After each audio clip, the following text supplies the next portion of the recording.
But welcome, friends, to the Beaver Dam. I mean, it looks like it imported my settings really well. Like, I feel like this looks just like how it looked on Streamlabs, and so I feel like it imported my settings perfectly, which I appreciate. But there's some just some iffiness with like where things ended up. So I'm just gonna run through kind of my classic stuff, make sure that my chat's in the right place. Get rid of that. I don't think that actually works. Oh, it might. That'd be interesting. I might have to check if that works here. There's video. What's this one? There's Mommy Mandalore. We got our timer. Yeah, there's our 5-minute timer. Here, let me rename that just so that way I can find that. Okay. There's always a bigger fish. Okay. That should go right there. And so I can toggle that, and I've got my background if I want a background. Hey, you should subscribe. Let's see. Anyone else feeling... Okay, good. That one works. But yeah, here's the thing. I'm trying to figure out if everything works. I don't know if everything works.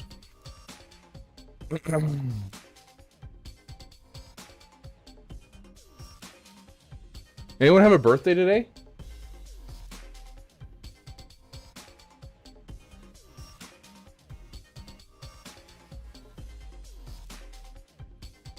Should Scorch be farmable when Kicks comes to the game? I believe so, yeah. I believe that's right. Hey, Italian, welcome, welcome. Not your birthday? Too bad we're celebrating it anyway. Just need to see if this works. Today is my birthday! Yay! Fire! Good, it works. It has some audio issues, but I think we're fine.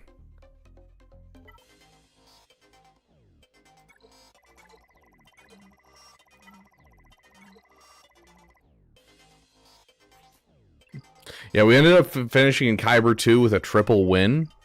So, solid. We are now back into Kyber 2. I joined as the invincible title and Beaver saying, "Here's the thing," while showing a picture of the thing. That's his name, or am I thinking of the right person? What stream did I join in? It's me testing to see if everything's in the right place. You guys can hear me all right. I'm sounding okay. I think my audio might be a little loud. We're gonna turn it down just a hair. I think that should do it, but hey, aka NB, welcome, welcome. Got promoted to Chromium. Very nice flick switch. Very nice. That's what I like to hear. Did I do my... Oh gosh, I might have forgotten to do my platoons. Hold on, I need to make sure I do my platoons, and we need to let everyone know that we're here, because I was like rushing to try and make sure all of this had finished importing before stream, and so I was like panicking trying to get everything done. So let's I'm gonna guess my guild's mad at me. It's been a busy day. Platoon assignments.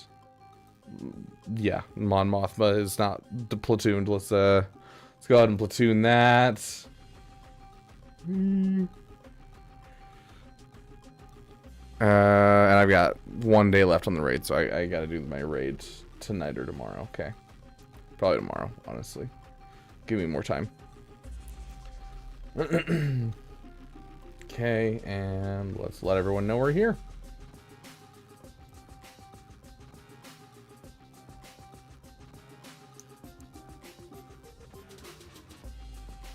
I do have a request for you guys, which is, can you guys let me know if the stream glitches, if we have any like glitching or anything like that, because I need to know if it's actually worth switching to OBS. I want to know what love is. I want you to show me. No, I want to know if we're actually getting glitches from Streamlabs, because we did do a test stream and it seemed like that all of the glitches we were having was through Streamlabs, and that it's the Streamlabs application itself and not OBS. So If it starts buffering, please spam chat that it's buffering for you, just so that way I can see if it's multiple people or just your side.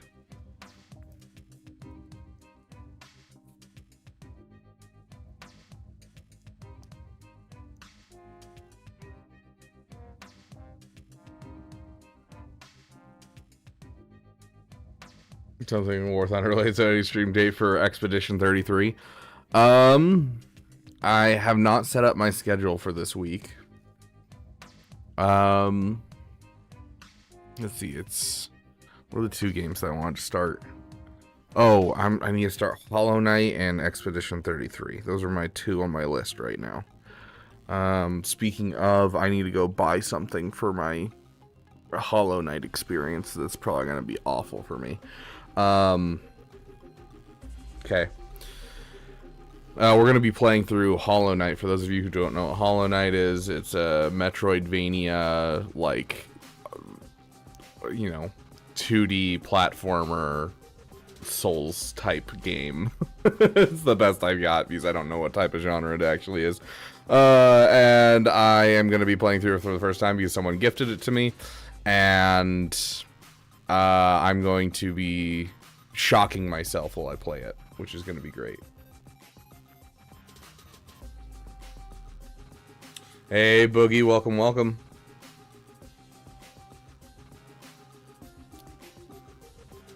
Match with 6 guys with 9 GLs while I only have 4. Well done, GG, nice matchmaking. Dude, I have not seen anyone that doesn't have all 9 GLs in, like, forever in Kyber, and it's driving me nuts. But, we're gonna try and start Expedition 33 and Hollow Knight this week. I want to start them this week. As for when they're going to be, I don't know yet. Hollow Knight, I have to wait until the thing that shocks me gets here. Expedition 33 just is waiting on me basically purchasing the game. So I'll probably purchase it tomorrow and then start looking at my streaming schedule, and we'll get things sorted out. So just keep an eye on the stream schedule channel on the Discord, and you should know exactly, Italian. Just got to Erodium 3. I was in Kyber right after Bane came out, but then came the Kyber Squish, and I've dropped ever since. Yeah, the Kyber Squish pushed everyone into Kyber, and then now everyone can't get into Kyber. It sucks. Hey, Death Destroyer Worlds, Fogly Dogly, welcome, welcome. Okay. Let me get my thing that I can check how stuff is going.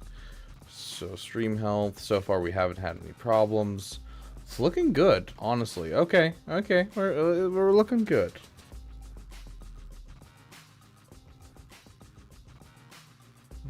Yeah, sure, Italian.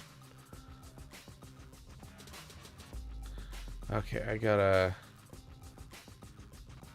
take care of that after stream. I've got so much stuff to do. Dude, coming back to work, it's really not bad. Like, it's not hard. It's just exhausting because I haven't been working out at all for a month, and now I'm going back to a physical labor job. And so I'm just super tired, and, like, I have a ton of stuff that I need to get done. And I've got a whole bunch of family stuff that they keep messaging me. I'm like, my gosh, why did you guys wait until the same part of the summer to do it all at once? It's not even like different parts of the family are all like, oh, we want to have plans at the end of July. No, it's like the same side of the family is all going, okay, we have something for July 15th, 19th, and 27th, and August 6th. Could you make it to all of those? I'm like, what? Why? But let's like, busy mate in Washington for work, first time out here. Washington's one of the few places that I've like looked at for like, I want to, you know, live there. I love the beauty of the nature there, as well as the rain. It's the closest to Alaska that I've seen, while not being absolutely freaking cold and dark at all times. And so I like kind of that moderate, having all 4 seasons, but having a bit more rain than most other places. So it's definitely something that's appealing to me. Could the shock device violate YouTube's self-harm policy? No. Pretty sure, anyways. It is. I mean, if my hot sauce streams don't violate that policy, I don't think this will either. So.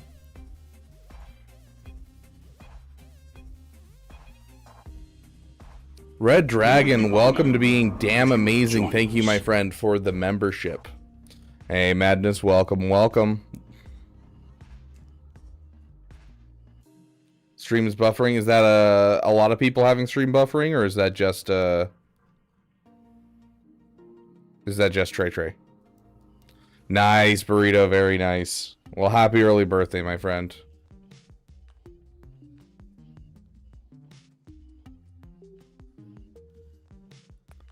I'm good. I'd rather not go to Canada, but I appreciate it.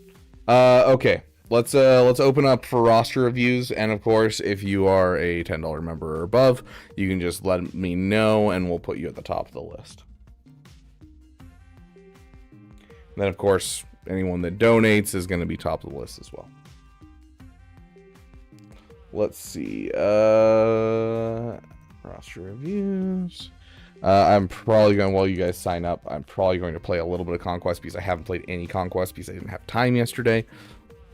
In fact, I haven't actually signed in for like 24 hours, and so I actually got a ticket violation from my guild, which is nice.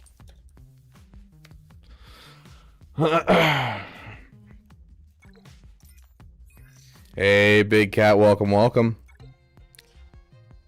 Yeah. Evasion up, Clone Trooper, Spectre. And we'll go Spectre first. I think it's your phone because you're playing Conquest right now? Okay.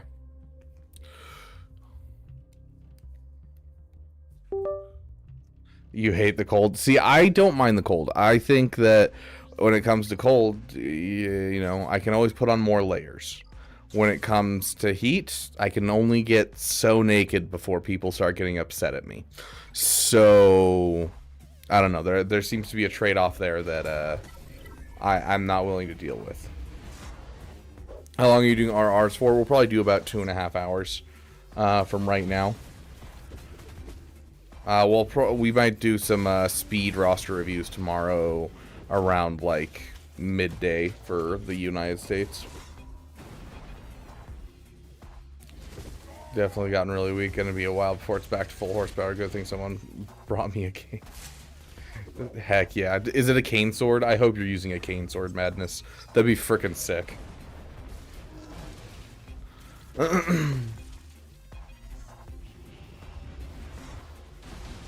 At least you stream with a shirt on. I mean, we did one stream where I wore a maid costume, which, because of the last Damathon, I gotta do another. Ugh.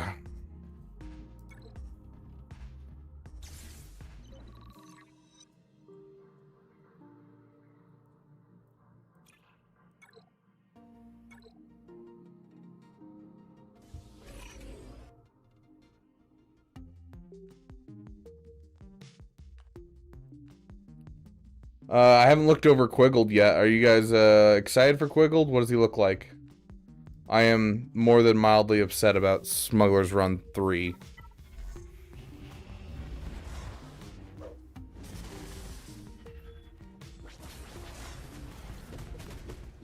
You plan on joining the 2%? Heck yeah, that's what I like to hear. He has an AoE on basic. Ooh, love to see that. Happy Day. Why, thank you, Luke. Good to see you, my friend. Yes, they just announced the Smuggler's Run 3. Hold on, let me pull up the thing. So we go news. There it is. Here we go. Here's some information for the upcoming Era Battle and Smuggler's Run 3.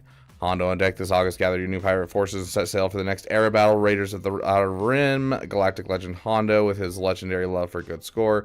In addition to the normal final tier, is bringing a bonus tier requiring Hondo himself, ensuring you'll haul even more booty with him at your side. Smuggler's Run 3, similar to Jabla's Run of 2.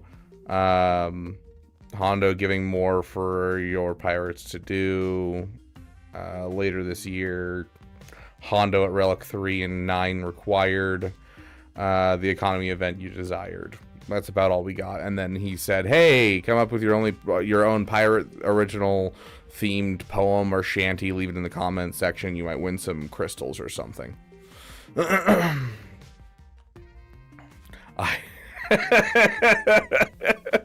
Idaho, Idaho, you ho, yo. Oh, sorry, Idaho, Idaho, yo ho, yo ho. Midwest Pirates life for me.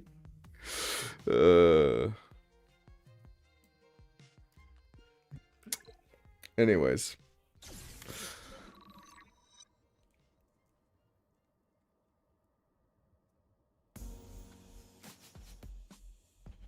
Yeah, Captain Athano does call him to assist.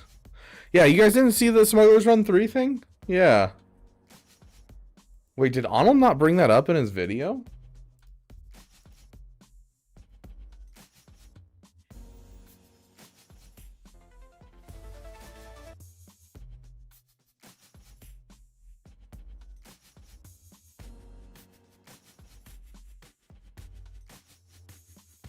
Yeah, no, he did. Okay. I was gonna say, is this something like people don't know about, or people just didn't watch his video? People just didn't watch his video yet. Okay. I just wanted to make sure before, you know. Maybe I'll make a video specifically about it, because he did put it at the end of his video, and it typically you only have about 20 to 30% of your viewers by the end of your video.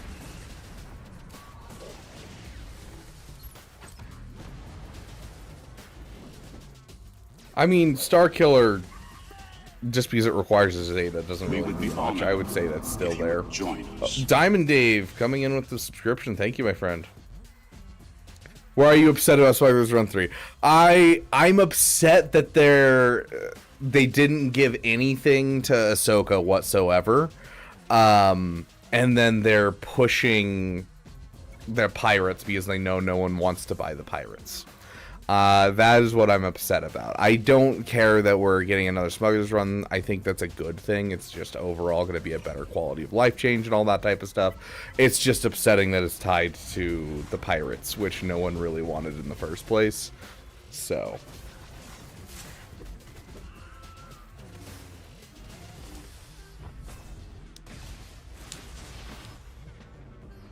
it gives guaranteed 25 speed mods minimum. I'm calling it. I'm guessing it's just going to give the same rewards as Smugglers Run 2.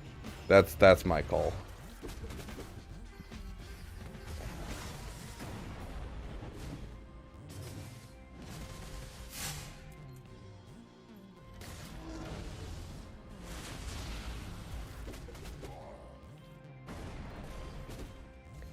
Yeah, I agree, Loafed. I do think that CG's doing some wonky stuff right now. They better have an extra set of runs for the era battle.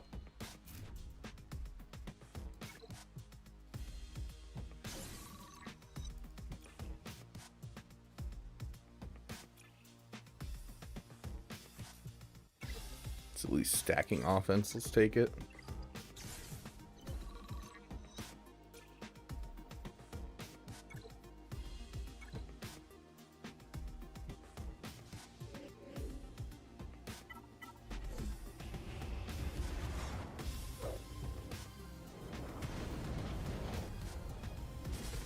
I don't get the hate towards the pirates. It's not so much...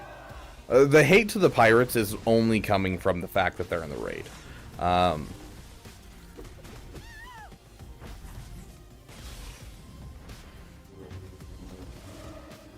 I may have to report my downstairs neighbors to my apartment complex.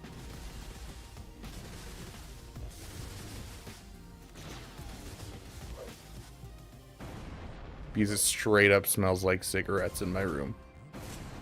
Like someone is smoking in their apartment.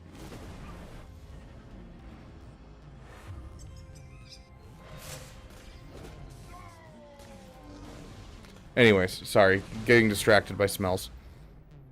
And it's bugging me. So... that's really the only reason that's tied to tied to the raid for some reason, and the raid's already out. And then when it comes to the pirates, it's just not something anyone's really super excited about. it's interesting enough, I guess, but especially coming off of an era that was super hype, and then the letdown of how just okay Jedi Master Mace Windu is. I don't see a lot of people feeling it, and they're really just trying to push and squeeze money out of us, it feels like. Hey, I Eat Sand, welcome, my friend.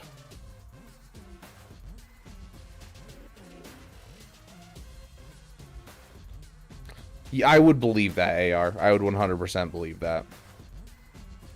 I'm not sure, Caleb. I honestly don't know. I'd have to go look at their original post. No, you will not need Jabba to hit Smuggler's Run 3, just like you don't need a Scoundrel team to unlock Smuggler's Run 2. You just need the Jabba stuff.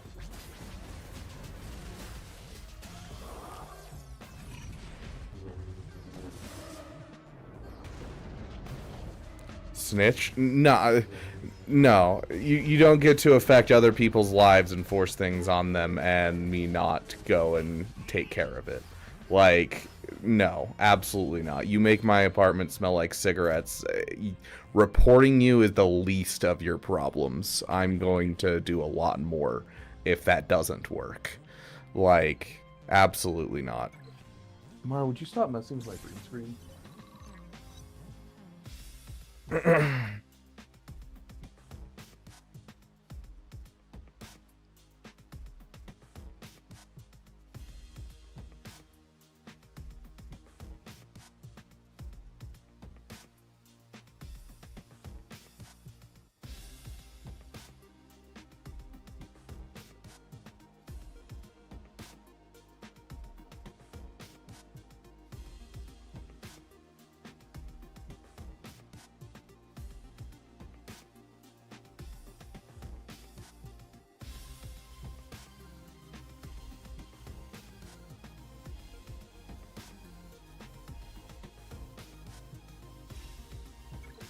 Okay, almost out of energy, and then we'll jump into these roster reviews.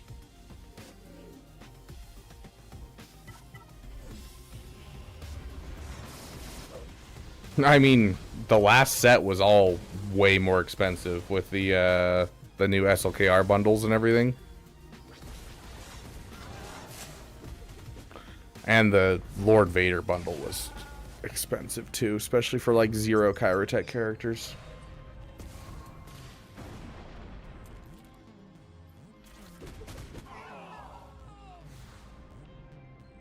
Okay. My bad, fam. I put it out. Won't happen again. Thanks, Dave.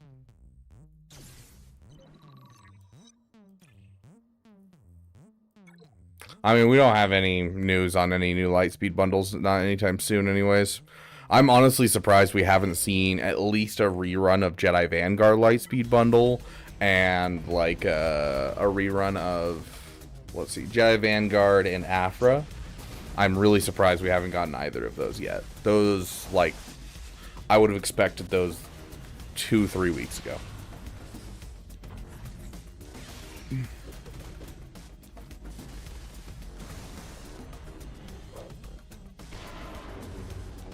I doubt that Disney itself is upping the price of the license, because that's what would have to happen for both Lego and Swago to do that. I think that's just individual companies being greedy, essentially. I don't think that that's Disney upping the price of their license, because their license is already insanely expensive.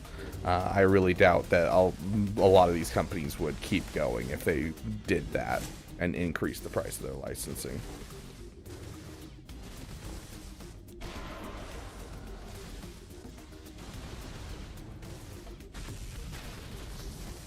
Hey, Red Destroyer, welcome.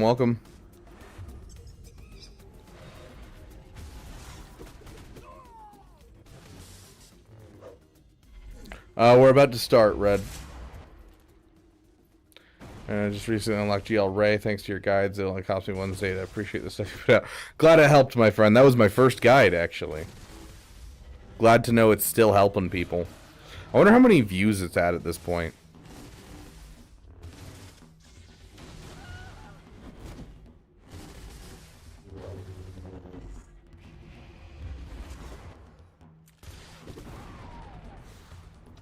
Hey, Helios, welcome, welcome.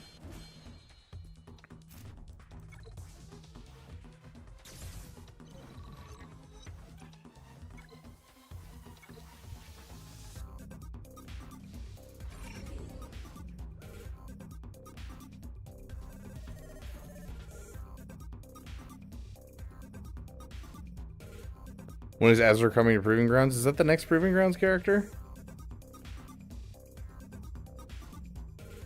I have to go back through the Proving Grounds characters and like the... Let's see. Jocasta New. Who was before Jocasta New? Who am I missing? I swear it's Jocasta New someone then Ezra. So I think Ezra is next. I don't know. The Ray guy's nearly at 50k. Dang. Ah, yes. Ezra, then Darkside Ray. Okay, yeah, that's right. Ezra, then Darkside Ray. So yeah, Ezra will be the next one, right? Or is it Darkside Ray one? Was it Darkside Ray, then Ezra, or was it? No, it was Ezra first, then Darkside Ray. Because Ezra came out leading up to Ahsoka, right? And then Darkside Ray was the beginning of this year.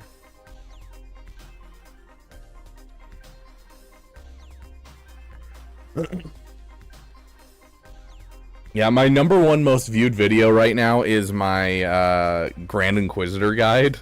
I think it's at like 79,000 views last I checked, which is wild. That's the like average size of like a professional football stadium, and blows my mind to think about, you know, that amount of people watching a video I made.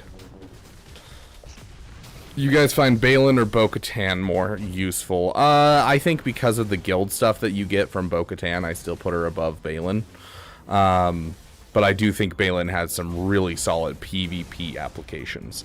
But I think the overall value from Bo-Katan just makes it so she's still top. How do you get a roster review? You go to the Discord, my friend. There's a section called roster reviews, and so if you just head on over there, you'll be able to sign up on the list. We start with a new list each stream.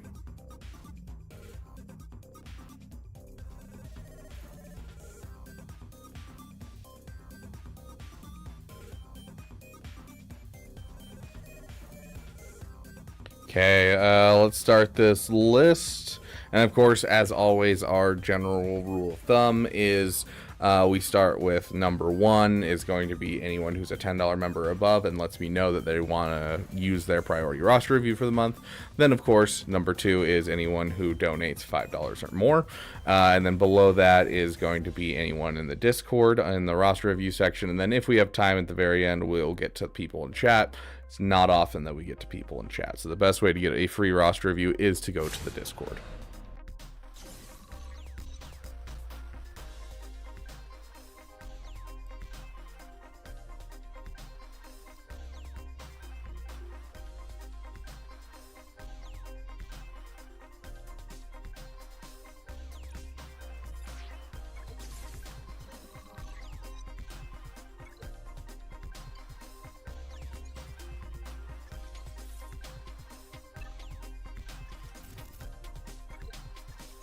What's the title? Scourge the Outer Rim.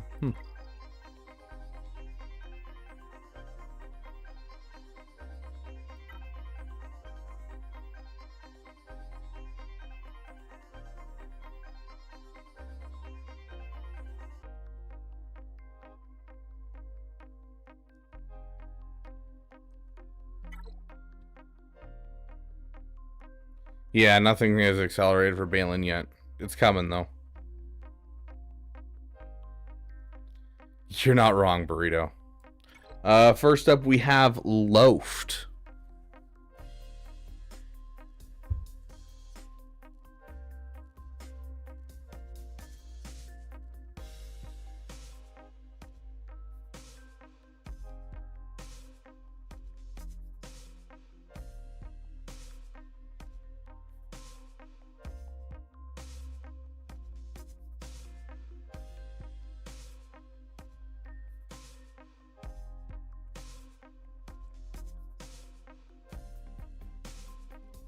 Okay, Loafed. About to unlock Executor Cactus. Go give me a blurb about your account. Don't leave me with just an ally code.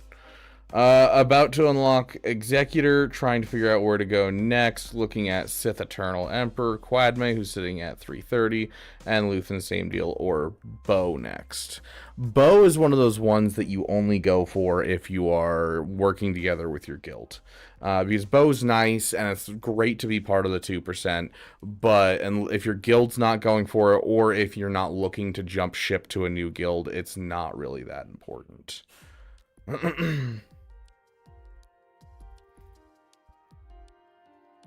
I'm about to get JML. Should I get Star Killer or should I get JKCK for JML Lifter?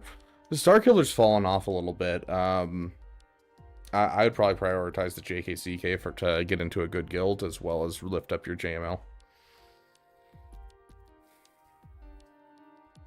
Wild that this account has just these 2 GLs and you've gone for Balin and for Jedi Master Mace Windu.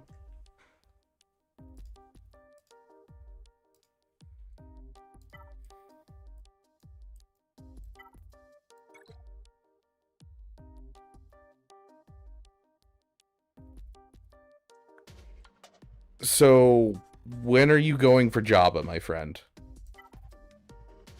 Why is there no Jabba in your account?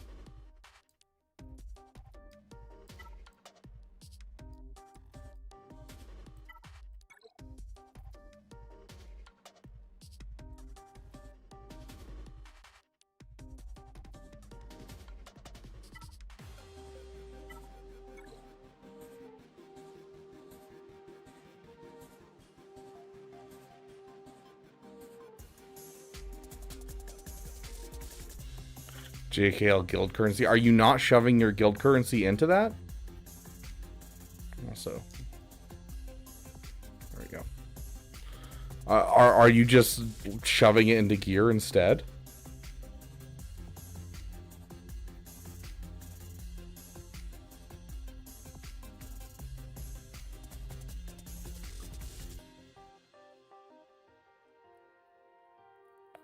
Oh.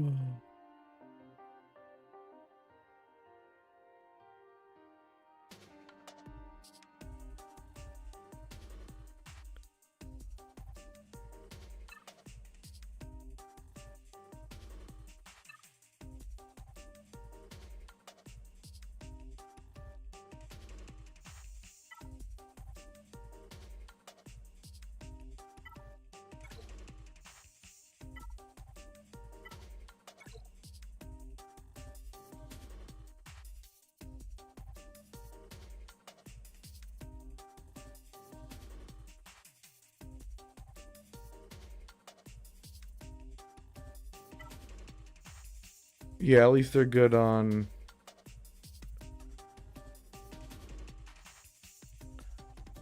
I have no idea what you're talking about, Sith Lord. I need more off-meta ships.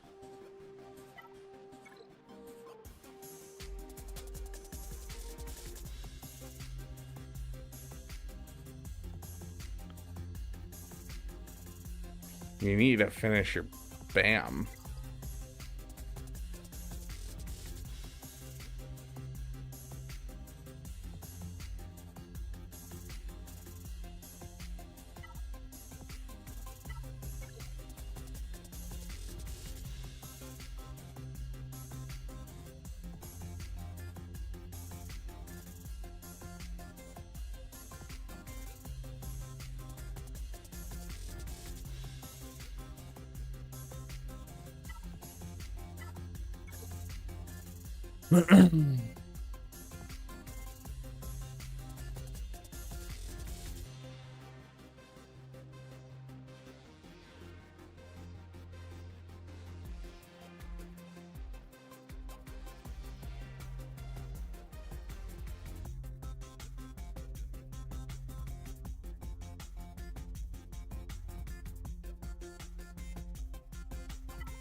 I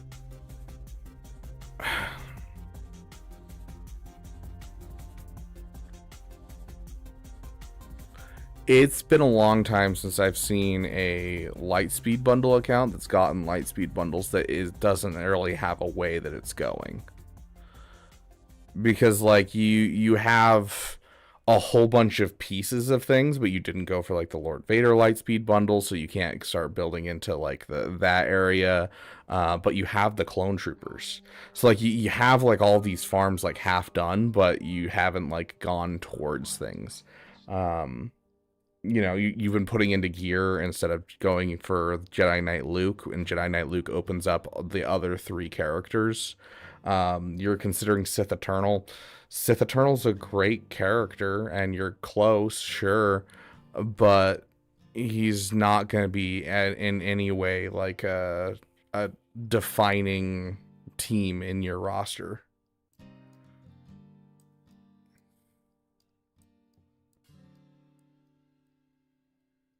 You need to get to the Rebel Trinity fast, dude.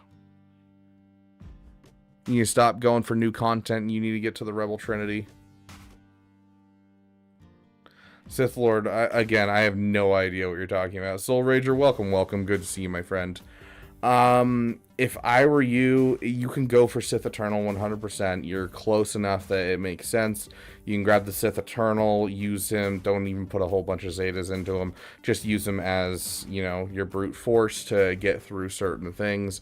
He can beat Ahsoka in 3v3 and 5v5. He can beat JMK, and 3v3 you can beat JMK. You can throw him against Malgus, whatever you gotta do to get through people's defenses. He's a good offensive tool to at least have, but I'd start building towards Leia right now and start putting all of your currency into getting Wampa and Hoda as soon as possible.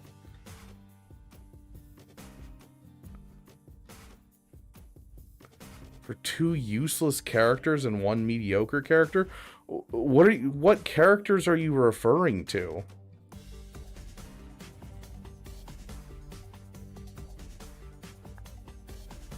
What useless Rolo, Wampa, and Hoda? Hoda's a fantastic Jedi and literally is like one of the best plug-and-play Jedi in the game, and one of the best plug-and-play characters in general, because his buffs and stuff work for basically everyone and only double on Jedi. And then Wampa is always going to be amazing. And then Rolo, yeah, Rolo's garbage, but we deal with that. It doesn't matter what farm you go for, you're going to have garbage. I have Imperial Remnant in my roster thanks to Ahsoka, and I never use them. They suck. I guess I can beat Qui-Gon. Oh, that's about it.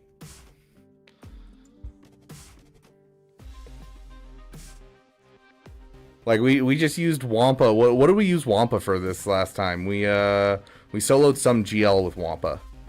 Who was it? Does anyone remember what we did this last GAC? It was some GL.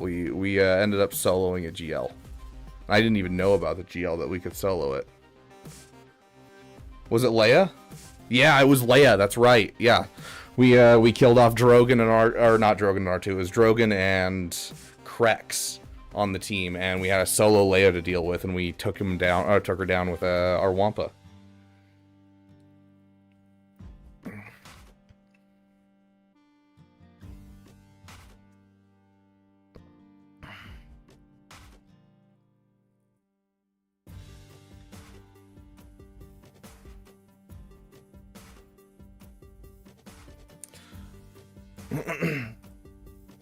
But yeah, like, and you bought the Jabba Lightspeed bundle too. Like, I get it, it feels bad, but like, it's best to get those farms out of the way now.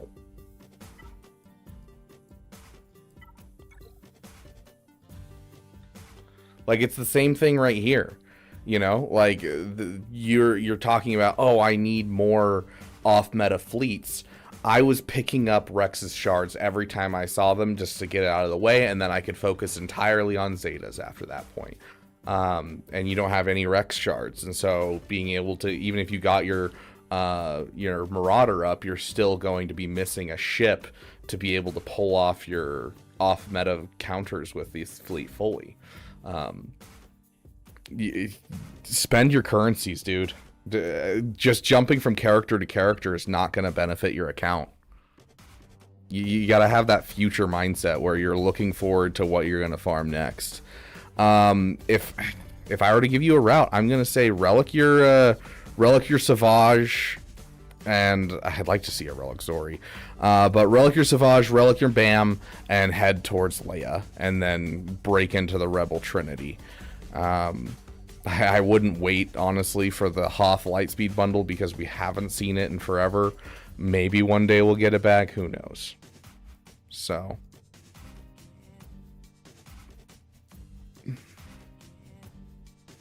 Yeah, I mean, Wampa can solo C as long as there's no Traya Savage or Darth Revan.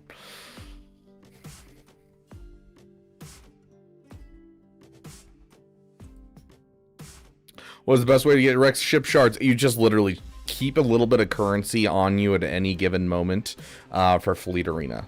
That's it. And then you just buy it from the Fleet Arena shop. That's the only way to get it.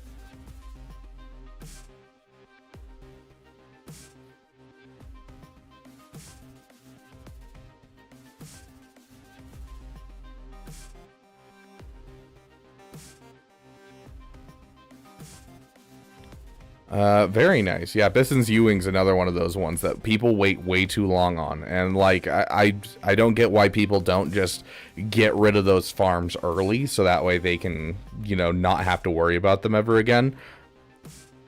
Bison's Ewing's another one that's like, and no one ends up having him, and they're like, oh, I can't get this farm done. I can't do the profundity now. And I have to wait, you know, 7 months to get my profundity, even though I bought the Lightspeed bundle because I don't have this, so.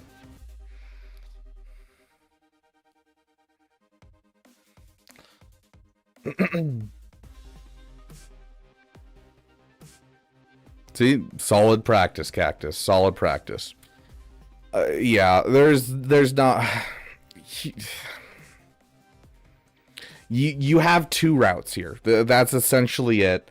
Obviously, yes, you need to work towards you know, getting some more off-meta fleets, obviously, but like you need to not be stagnant. You need to be heading a direction that will get you stuff. And the problem is you really haven't pushed into this faction like at all.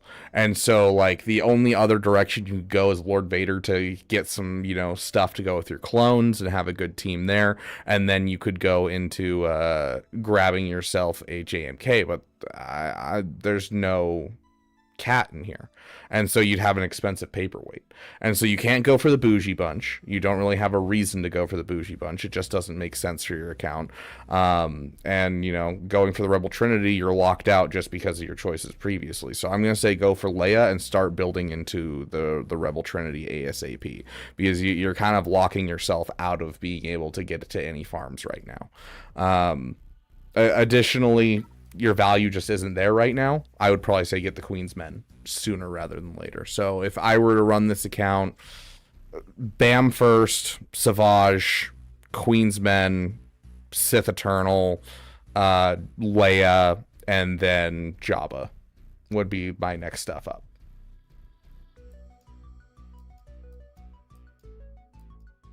Hey, Darth Soko, welcome. Can we get some General Kenobis in the chat from our wonderful members?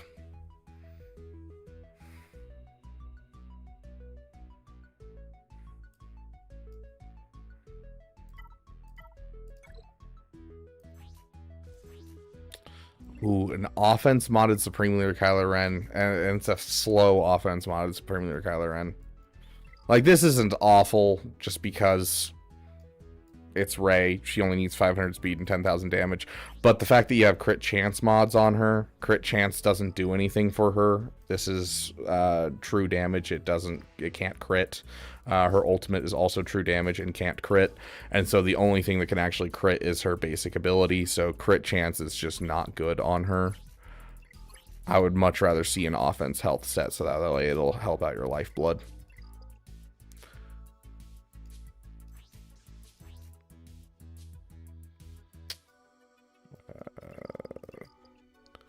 The fact that your Mara Jade is modded so incredibly well and your SLKR isn't hurts.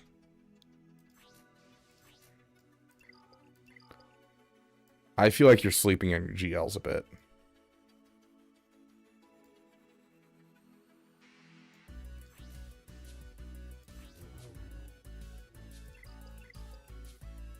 Like, you have good mods. They're not on your GLs, though.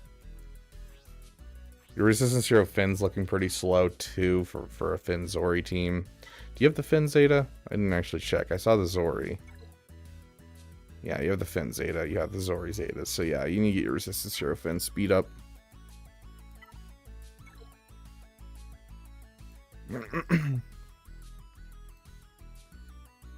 But, yeah. Remod your GLs and go the route that I just said. What's the baseline speed for the Resistance team? I'm assuming we're talking about the one I just mentioned, Finn Zori. You're looking at least 300 speed on a Resistance Hero Finn. You want to shoot for 330, especially with the Ahsoka counter coming around as something to do. And you're going to want Resistance Hero Poe somewhere within, like, I'd say 10 speed of Resistance Hero Poe. Or Resistance Hero Finn. If possible, just because of the Ahsoka counter as of recently. But the rest of the team, really just 60 to 100 additional speed, you'll be fine. But when it comes to those two are the ones that get everything started, so you're going to want to push in on them pretty harshly. If you can get all of them over 300, or not all of them, Rose doesn't really matter. If you can get at least Zori over 300 speed as well, it will help with certain counters. Instability and that type of thing, but it's not strictly necessary. Is 300 speed good for Krex, or does it need to be 330? You can get him up higher than 300 and it's going to be nice. Is it strictly necessary? Not really. With the Omi, he gets enough speed that he's pretty much fine at 300, but I mean, in higher tiers of GAC, I definitely would say 320 to 330. So Rose with the Omi instead of the other Poe. Every single time, Hephaesto. However you say your name. Every single time. Like, I can beat this team right here with this. I can. I made a whole video about it. You could beat this team with this. You swap this out for this, and all of a sudden, this is a garbage team. It doesn't do anything. Doesn't matter about the Rose Omi, guys. Rose Omi doesn't matter. The Zeta on Zori Bliss matters. There's more of this Zeta. Whenever a Resistance ally without Tenacity Up gains Tenacity Up, all other Resistance allies without Tenacity Up gain Tenacity Up for one turn. While Resistance allies have Tenacity Up, whenever they deal damage to an enemy, they have a 35% chance to inflict and expose for one turn. So that's a 35% chance whenever you use your Mass Swarm. That's 5 instances of a 35% chance of applying an expose, and then those subsequent hits are hitting that expose, feeding you turn meter, removing turn meter from the enemy. The only way to get Tenacity Up on this team is from Rose Tico's basic. Her basic gives Tenacity Up to a random ally, which will then give it to all allies thanks to Zori Zeta. And then all of them have this effect. And so the whole engine is right there. You do not need this Omicron. In fact, I only applied this Omicron in the last, 2-3 months just because I had an extra Omicron around, and this is a little PP team for me. But for a long time I could not justify the Zeta and the Omicron on Rose because you don't use Rose in 3v3, and so I only use this once every other month essentially, and so I had a hard time justifying this. You don't need this. You don't need this to counter Ahsoka. You don't need this to get good holds on defense. You don't need this. This is all extra.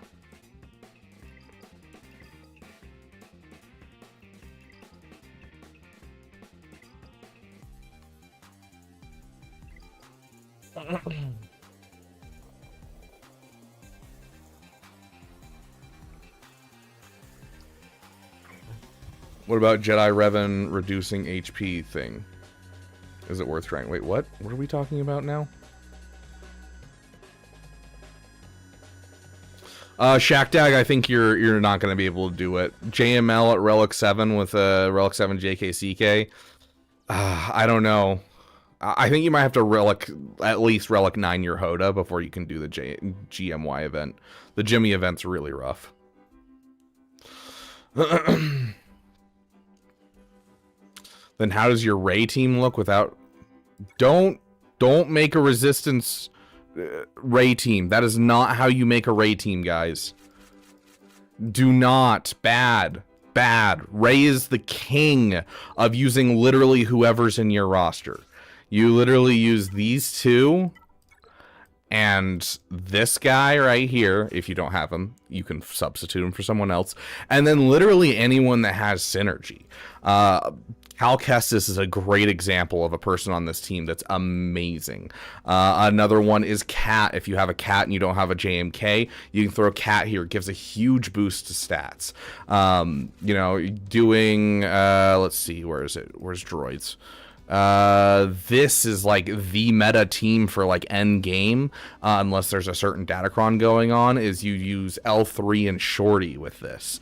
Like, this has never been a Resistance team, like, for the last couple of years. Ray is not a Resistance team. Ray is just, in general, uses light side allies, doesn't really get anything extra from Resistance. And so she just utilizes whoever you give her. And so you just give her more and more stuff to make the puzzle more confusing. With this lineup, you're essentially dealing with a Shorty who's going to hide your Ben under stealth. So you have to get through Shorty first. Well, you want to get through Shorty, that means you have to go through L3, who will constantly taunt. So you're going to have to kill L3, then you're going to have to kill Shorty, then you're going to have to kill Ben. And then once you get Ray down to 50% health so you can kill Ben, after killing Ben, you now have to kill JTR at the very end, and JTR will have ramped enough mastery that she'll dodge you forever. This is literally just meant to be annoying AF. That is the whole point of the Ray team, is just try to be the most annoying puzzle possible. This is not about throwing in Resistance. In fact, the Resistance heroes are okay with this team, and they'll do stuff, but they're not nearly as good as something like this.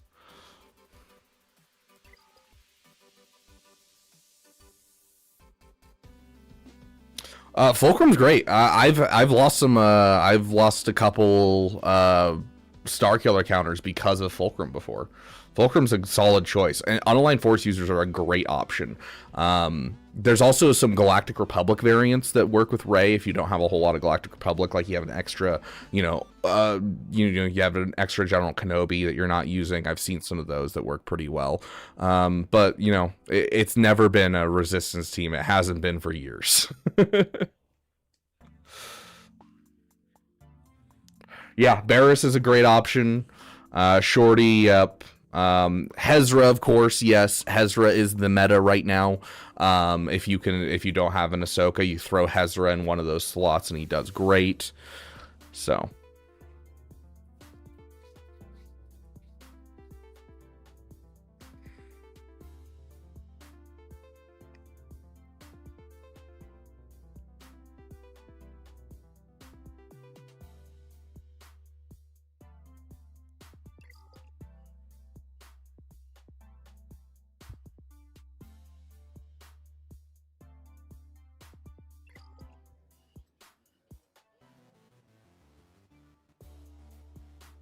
Okay, we've gotten off topic a lot.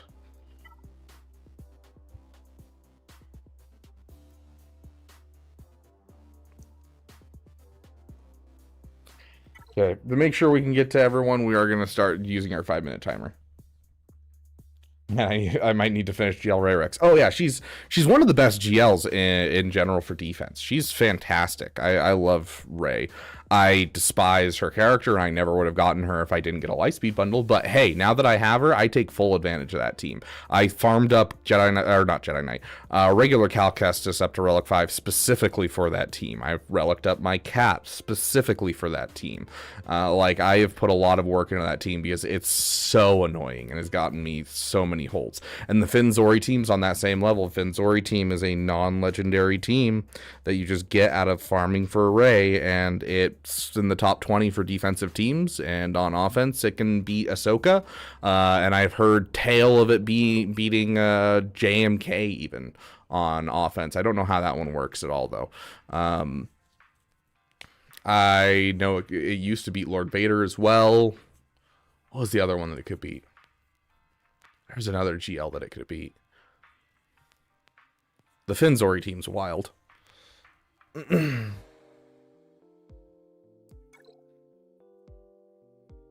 Unlock bait on this conquest, so freaking hyped. Let's unlock GL layup. Executor. Heck yeah, Maddie. That's what I like to hear, my friend.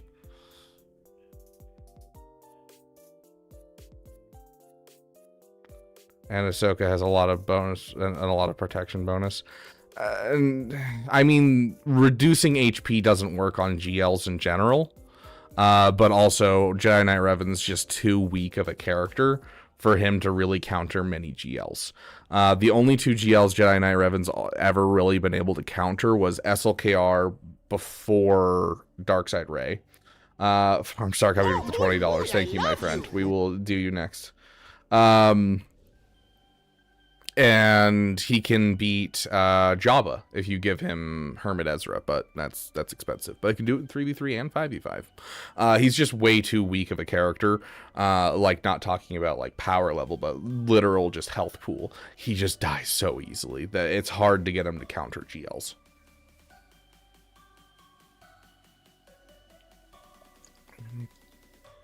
Ugh.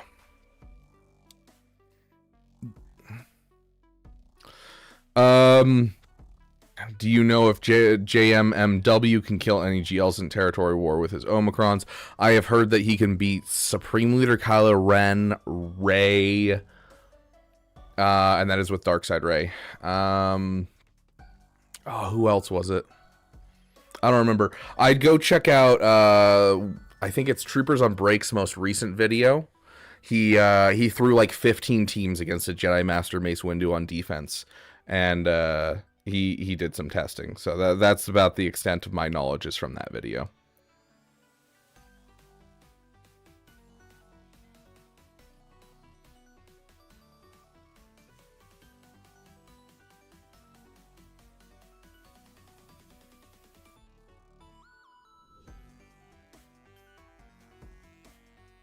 Okay, let's hit our 5-minute timer and get through cactuses.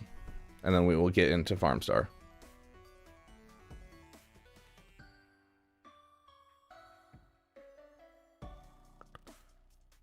Okay, not entirely sure what to do. Need some GL killers, but also need so many materials. Kind of just need some general advice. I have Executor and Crystal Refreshing their event when it comes back. Hopefully getting a 6-star. Only one GL and a random smattering of other farms. 100% free to play. Okay.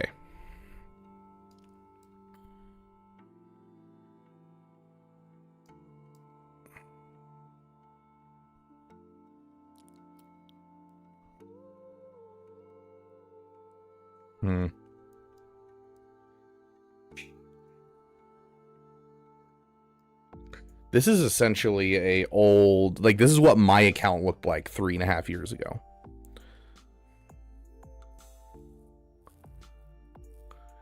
Interesting. You need some GL killers.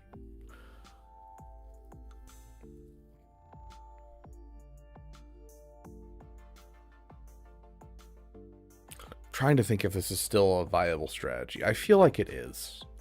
I feel like it still makes sense, especially for the effort that you've put in.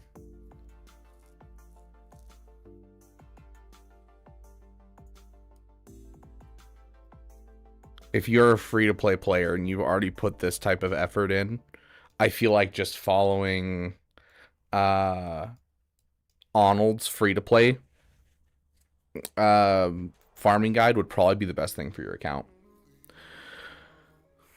Oh, the ultimate OG killer, GL killer, Ugnaught. Of course, of course.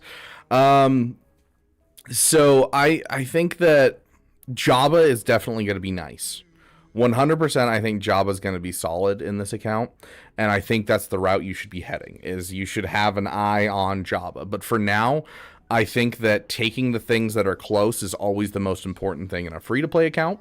And so I think following Arnold's free-to-play guide from 2023, I believe it would be, where he changes. It might be 2022. I think it's 2022. So going for Sith Eternal and perhaps Starkiller. You might even skip the Starkiller for this account and just go for the Sith Eternal and then go straight for Jabba. I think that's going to be the best thing that you can possibly do. Just because you're going to want to get to the Rebel Trinity as fast as possible, but you are talking about getting GL killers. You are talking about needing some more firepower. So bringing that Sith Eternal into your roster, I do think is going to help. I do think you should bring both your GLs on offense and just leave your Executor on defense, and then just try and win on banner efficiency. But overall, I think following Arnold's free-to-play guide is probably going to be what's best for you. So build Sith Eternal, then build into the Rebel Trinity. If you want to get the Star Killer, you can get the Star Killer. I don't know. You're probably not going to see a whole bunch of Rays with Hezras, so it'll be more pertinent and helpful to you to go that route. So, and don't invest into these, like R2-D2. Obviously, you're going to need for Leia, JML. Invest in him when you start getting close to that. So yeah, C Star Killer Jabba would be like the order of operations. And honestly, the Star Killer might give you the time. Doing the Sith Eternal and the Star Killer will give you the time to farm the shards that you need for Jabba. So even if you, like, you know, want to skip the Star Killer, you may still need to do it just for the sake of farming the shards for the Hutt Cartel. Can take a while. But that's the route that I would go. Is I 100% you can go watch Arnold's free-to-play account, and you can even go and watch his old streams. He always puts his free-to-play stuff on his streams at the end of the videos, and so you can go to his old streams, and this would probably be about 3 years ago. And you can go find his GACs where he utilizes this roster and see how he breaks up his teams. I used to do that all the time because I was mirroring his stuff, except I had the Revens. That was kind of the only difference between my account and his free-to-play account, is that I went for the Revens first as a little peepee. And so I would watch his streams just to know how best to utilize my roster, because it's identical. And you're basically doing the same thing. This is essentially identical to what his free-to-play roster looked like. Let's take a quick look at your mods. I'm glad you relicked your BAM. Looking a little slow on the mods, but not awful. Like, you have a good quality amount of mods for a free-to-play account. I do think that you could push this up a little bit farther. Remember, mods aren't girlfriends, especially at this point in the game. Mods are not girlfriends. You can't fix her. If it's a bad mod, it's a bad mod. Leave it be. Be very stingy with your mod materials. You are raw dogging mods. You don't have Jabba. You don't have the Queen's Men. You're going to want to be able to be very stingy with your mods to get people into a good spot. Decently modded SLKR, health. I'd like to see this swap to crit damage if you can find one. But otherwise, your Supreme Leader Kylo Ren is looking good. Mods, not too shabby. Would like to see some improvements, but not too shabby. Ship-wise, you got your Enchilada. Proud of you. Looking at a TIE Defender as well. I love to see it. Overall, I'm loving to see a free-to-play account pushing this direction. It looks real good, and this literally looks like the stuff that should be happening in an account that's this level. So, 6-star punishing one. Yeah, definitely something is being worked on, but he did just say he got Executor, and he's saving up crystals to bring it up to 7 stars as fast as possible. Hey, Striker, love you too, my friend. Yeah, keep going, dude. You're doing great. I'm liking what I'm seeing. One last check just to make sure that you've got it done. Yep. Okay, Relic Cad Bane. That's all I wanted to see. Sick. And then if you want a farm in between as well, where you're like, oh, I'm still waiting on stuff to get Jabba, or, you know, waiting stuff to get Star Killer, the Queen's Men. These guys are Cantina farms. They're both, they are now farmable. And because you're raw dogging mods right now and you're a free-to-play account, you could get some great value by going for these guys in between farms. So I would suggest Master Qui-Gon and Padawan Obi-Wan to get that assault battle under your belt.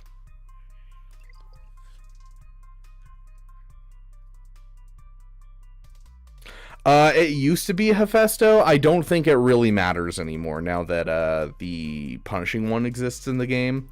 I'm pretty sure that was it was true back when Executor was non-punishing one, but nowadays with the punishing one, I'm pretty sure it's the same thing. It's not really going to change much. It's just how you play it now.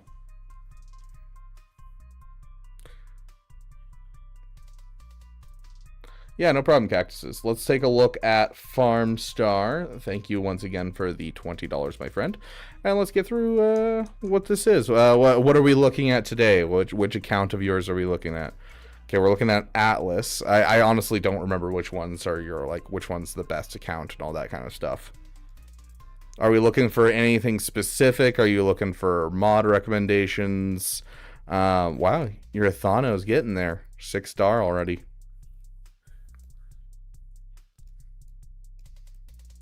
Dude, where's your Relic 9 Tarful? This guy can beat JMK at Relic 9. Let's suppose that you were able every night to dream any dream you wanted to dream. And that you could, for example, have... Oh yeah, well, how is the... Have you changed it back since? Yeah, it looks like you've changed it since. I think you were running like some defense sets on Disguise Clone Trooper. Well, originally, it looks like it didn't really work out, so you swap back. You would have every kind of pleasure you could conceive. And after several nights of 75 years of total pleasure each, you would say, wow, that was pretty great.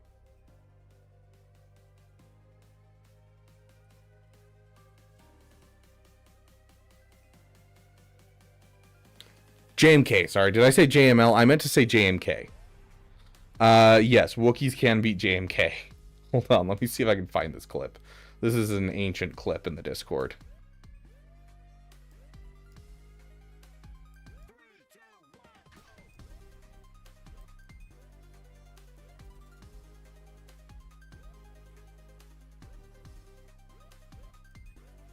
Is it this one? That's SLKR. Where is it? There's SLKR. There's SLKR. Which now the dark side rays in the game. Tarful can't beat SLKR anymore. And you would dig that and come out of that and say, wow, that was a close shave, wasn't it? I'm not seeing it. He might have DM'd it to me. But yeah, we had a guy who's way back when. He still shows up from time to time, and he mostly lurks, but he has a Relic 9. Yeah, this was his team. Yeah. So he was using a Relic 9 Tarful with a Relic 9 Bandor Chewbacca, Zalbar, and Clone Wars Chewbacca. And they could beat SLKR and JMK. And then I think his fifth, he was using... I think he was using 3PO and Chewie. I don't remember who was using his fifth. But it's not really something that's viable, obviously. It's a PP project that he put in. It's like, you know, people post on Reddit, they're like, look, Gas beats Supreme Leader Kylo Ren with a 100% win rate. And you look at the battle and it's like base relic levels for an SLKR and then a full Relic 9 Gas team. And you're like, yeah, good job, buddy. It's kind of nonsense.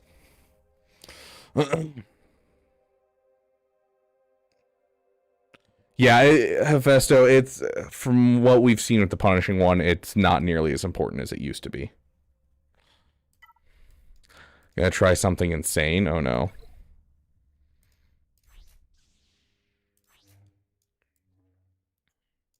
Yeah, I mean, you're looking a little slow for him, honestly. Are you just like looking to up his speed overall? Because your rolls are pretty low. Which, I mean, to be fair, at the level of your account, you can afford to take something up to gold and try and, you know, re-roll it like this.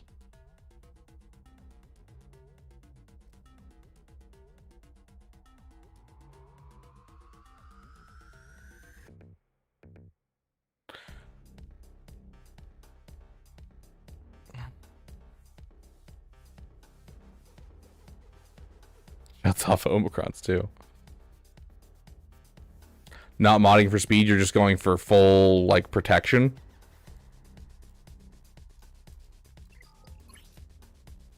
Protection, a little bit of offense, potency. I mean, there's health, but potency and tenacity aren't really something I'd be looking for. Protection, yeah. Health, yeah, that's a solid mod for him. Protection, health, offense. Okay, so you're probably going to be swapping out this mod for sure then. Protection, health. Yeah, that's probably the big mod for you to pull off. This one's just okay. You haven't remodded him since Clones. Potency was super important for Lord Vader versus Jabba. Yeah, not so much anymore.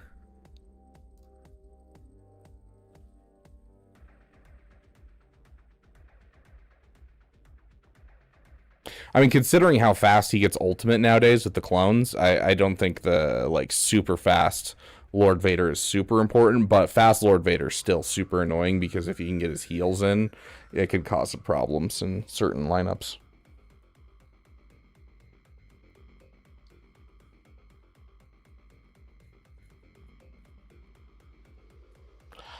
Sounds like there's still some glitches, Hephaesto, that shouldn't actually exist, but that has still been a thing for a long time.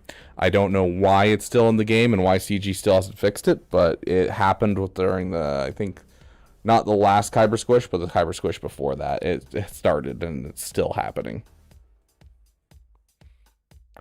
I'm going to max raid. Better do it quickly before they do any of their changes.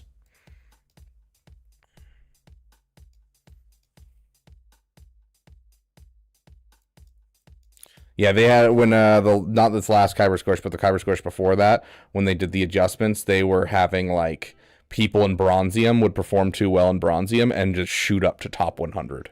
In fact, you can probably still find people there. Like, they still haven't fully fixed this. Leaderboards. Kyber 1. And if you just, like, kind of scroll through these, you can find some people who are just like, yeah, this person's not even in a guild or anything like that. And you can find people in here that are just like, this is Kyber 1, guys. This is an account in Kyber 1.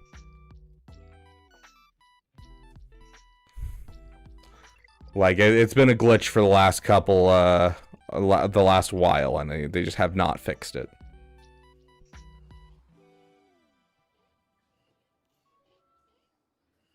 Yeah, we're missing some era battles, Wep. There's no era battle for Athano. The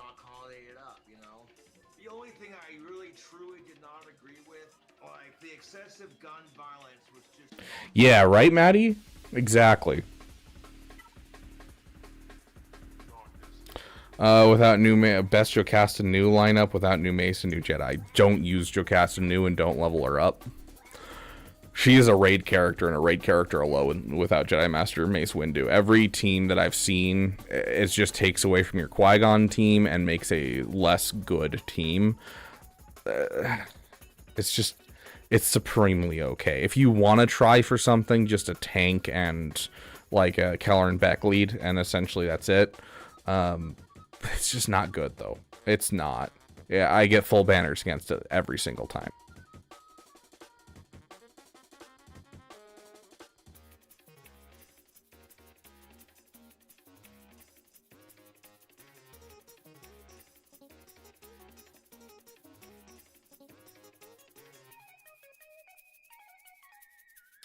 Oh, did they fix the... Yeah, it looks like they may have fixed the leaderboard and actually made it so that way it factors in the donations from people. That's interesting. Yeah, I mean, I easily destroy her with bounty hunters quite often, Maddie, as well. I just use bounty hunters just because it's like I don't use my bounty hunters very often. Gives me an excuse to finally use them and just wipe her off the face of the earth with an insta-kill. Don't have to worry about anything, and then it's just full banners from there. 3v3 and 5v5.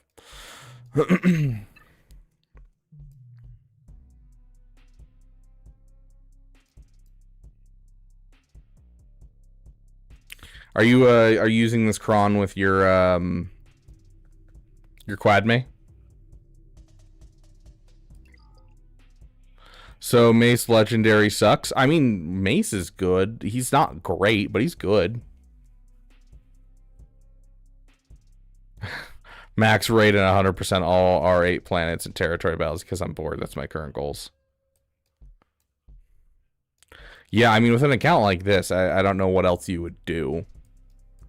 Like, because you have so many already at Relic 8 anyways.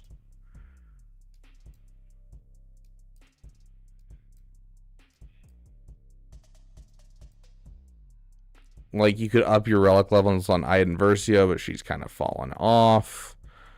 You could take your time to relegate all of your, like, solid attackers that you use.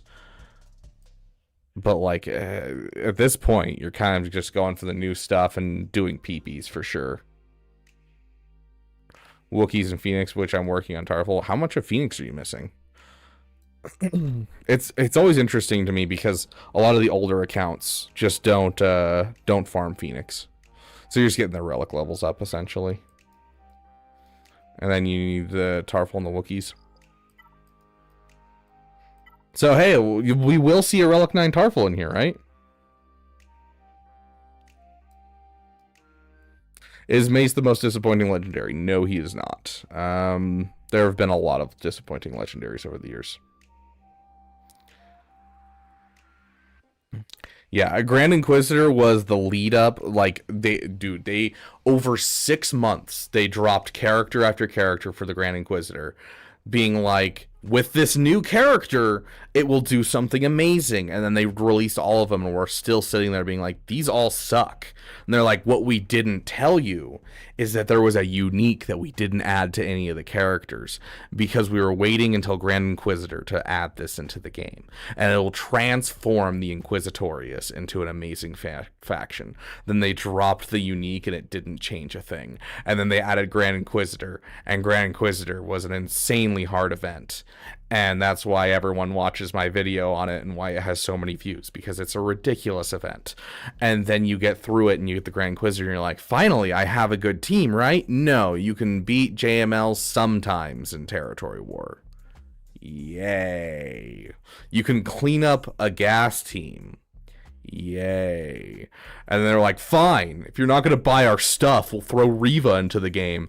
This will make it so you have to farm the Inquisitors. Gosh. Like, it is one of my least favorite times in all of Galaxy of Heroes that ever happened. It was awful.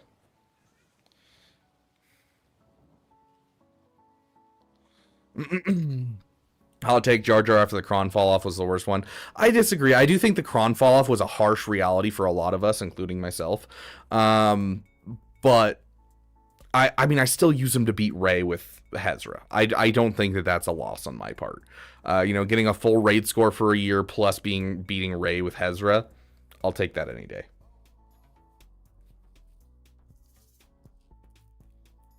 Bam was disappointing, yes, but at least he was a good plug and play for Scoundrels.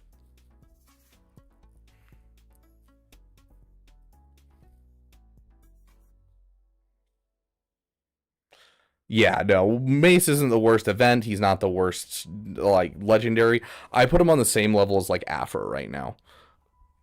I want him to go up from there, but, like, he's on that Afra level for me right now.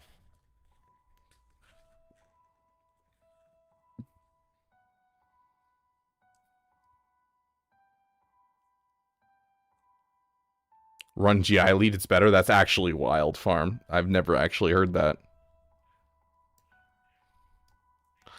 Yeah, it's that unique that, like, all the Inquisitors have, the Impatience, yeah. This was added to the game when Grand Inquisitor was coming out. Also, how dare you not have a Relic 9 Jar Jar, dude? How dare you? You get an extra 2 stacks that you're missing out on because you took him up to Relic 8, but not Relic 9. Balin has the worst event, and I'll die on that hill. Yeah, I think that was one of the most disappointing events of all time. I definitely agree with you there.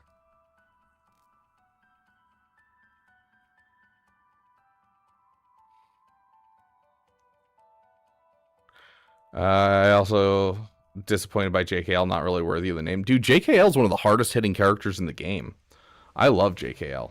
I think he needs to be able to work on his own. Like, I would kill for a light side Mara Jade to work with him and like make his team really, really solid. That I would kill for that. Give light side Mara Jade like the same kind of thing as General Syndulla, where she gives her allies 150 speed for one turn, and like just do it to her herself and give her a whole bunch of speed. She takes first turn, and then, you know, it starts off the stuff to get Jedi Knight Luke to reduce the speed of the enemy team. I would love to see a Jedi Knight Luke team because he hits like a freight train, and I've always loved him in this game.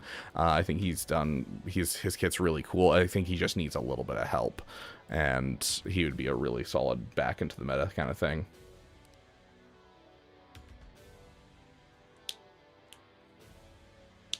Frogs don't do much for me, just mainly sit on defense and eat Treya. Yeah, I pulled them off defense because they just weren't doing anything for me, but they one tap like a DTMG.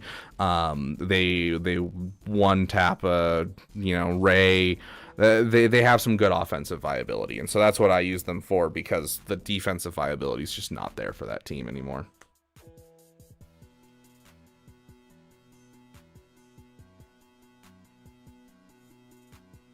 Tier 4 of gas. Dude, gas event is rough.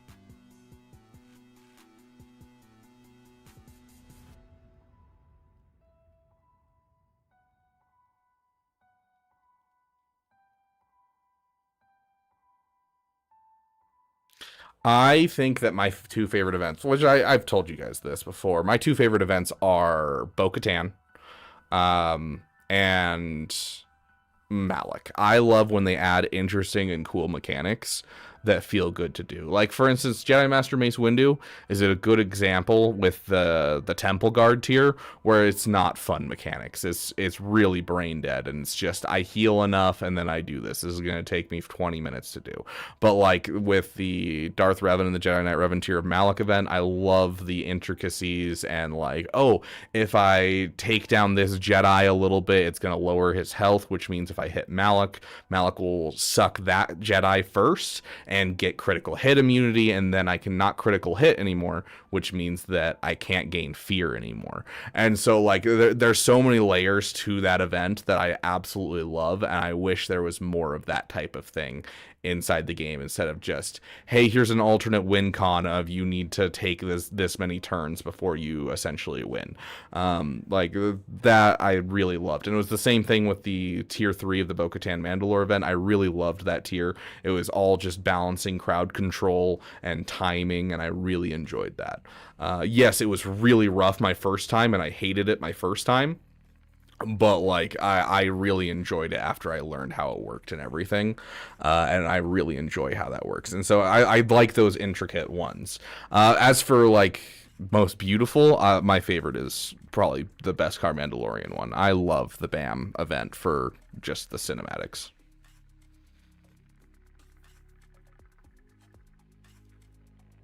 Hey Caracol, welcome.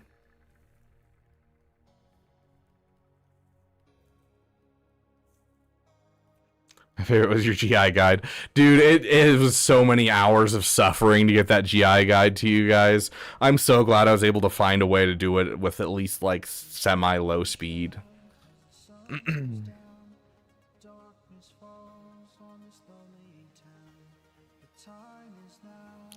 I'm running out of things to owe me. Dang. You know what passion project I would do? Cassian. I'd throw Cassian's Omicron on. This is an Omicron that I've always loved the idea of, but I've never applied it and never used it. And like there is a Rebel Fighter tier in Rote. I'm sure you already do it just fine. But like I want to play around with that. I think that would be a lot of fun to do as just a little fun PP. Because his Omicron is just so interesting to read.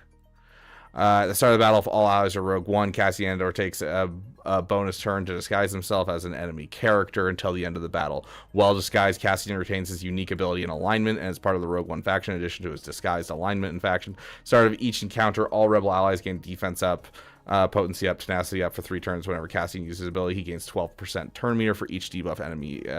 He inflicts ability block and buff immunity for 1 turn. Defense down and heal immunity for 2 turns on target enemy. K2SO call to assist, healing 97.8% more damage. He's a magma trooper in Rote. That's interesting.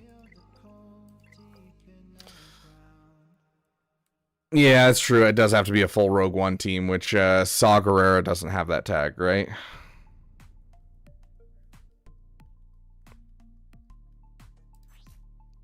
Yeah. Unfortunate. It's definitely just an interesting little peepee that I'd want to try myself, but...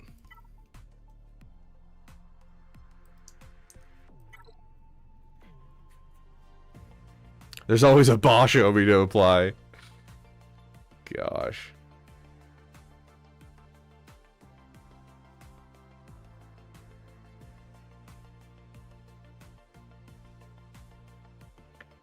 Of course, we heard Drogon R2, and I heard Krex and Old Ben are great, but taking Krex from Phoenix.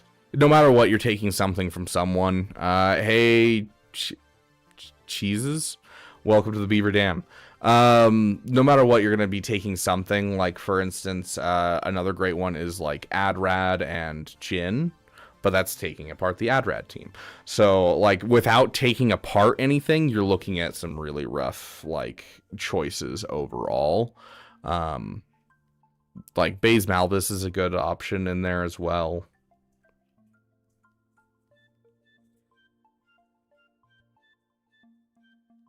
I think we'll get a new Cassian, Shackdag. Older units and remodding. Okay. Makes sense.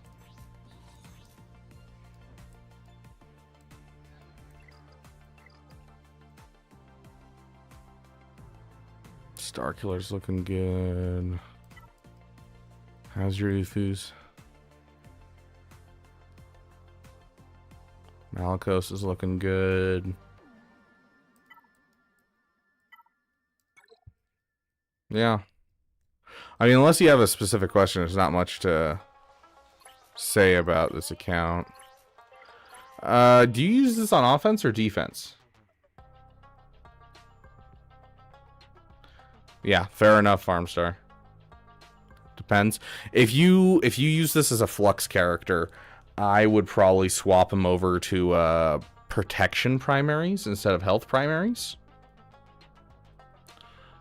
Just because it prevents, it's not going to change your win rates with like most defensive teams, but it does cut out the easy Gidme.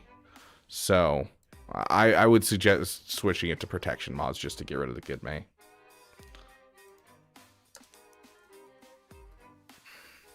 Head over to the Discord and there's a section called Roster Reviews. Jesus.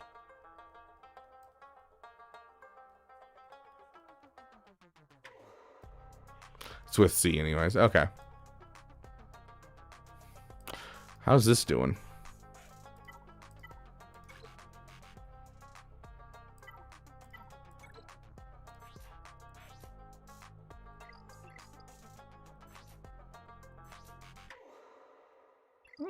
Looks like it's in a solid enough place. I mean, considering where you are being in Kyber 1, I would probably suggest dropping a little bit more speed on your Resistance Hero Finn and your Resistance Hero Poe. Because having a back pocket Ahsoka counter here is not a bad thing to have. Because Ahsoka is one of those ones that's like, if you mess up a counter, if something goes wildly wrong, there's only so many counters to Ahsoka Tano. You gonna be on for long? I'll be on for another like hour and 20 minutes. We may go a little bit longer. We'll see.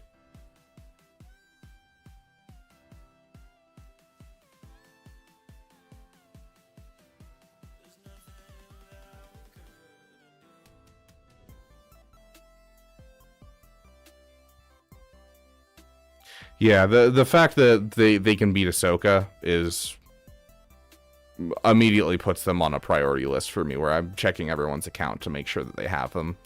Just because the fact that Finzori is a top 20 team for defense, plus it beats Ahsoka, way too good.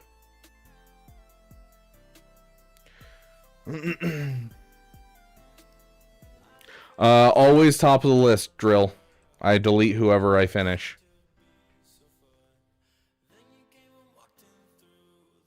There you go. Our meet. Go to the Discord. There's a section called roster reviews.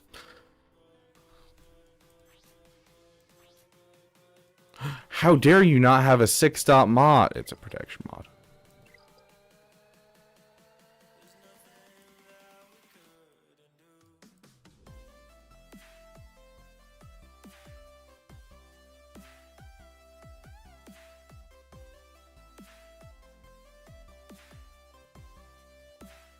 Yeah, looking good. Nice, burrito. Well, if you're here, we'll celebrate it with you. Okay, let's see. We are looking for... Oh, I completely forgot about this. Do you guys remember this? This supposed leak? You guys remember this?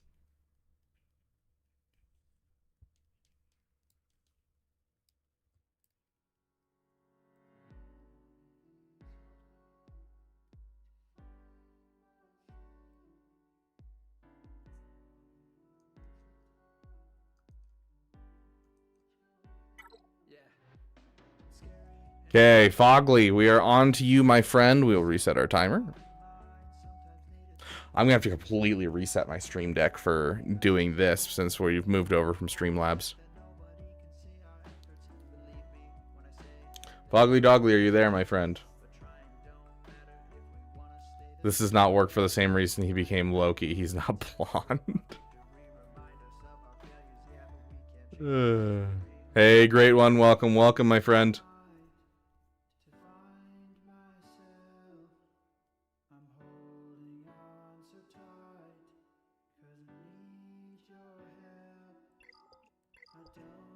Fogley, you have the length of one conquest battle to show up. Dark side characters with 5 surviving. Sure. Let's be lore accurate today.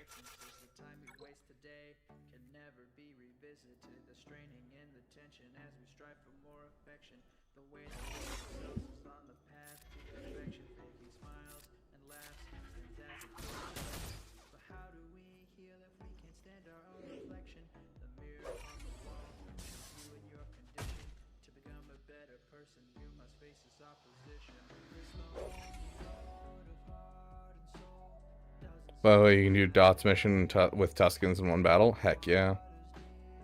Why not gas solo? Because I have to win with 5 surviving.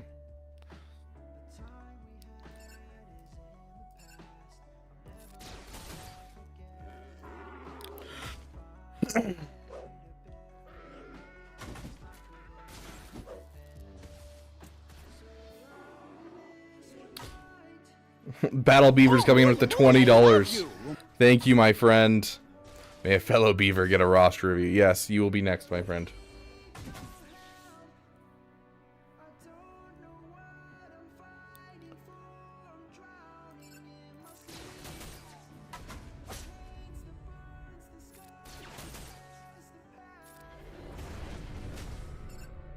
There we go.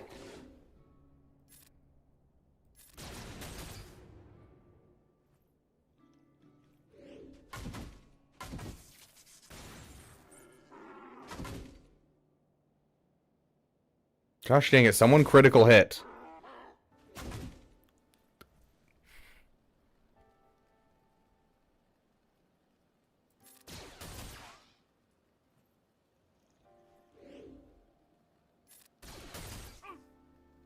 Gosh dang it! All I needed was a critical hit to keep Gas alive. How's OBS working for you? I mean, so far we haven't had really any glitches. We are having some iffiness with our green screen, but that's just because my AC's on right now, and I haven't straightened out my green screen since Mara messed with it. Is it worth going back and restarting this.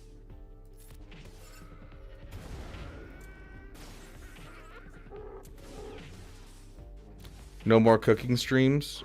What do you mean, Hefesto? I mean, to be fair, the guy who I do cooking streams with did have another child recently. And so I, you know, try to avoid calling on him too often.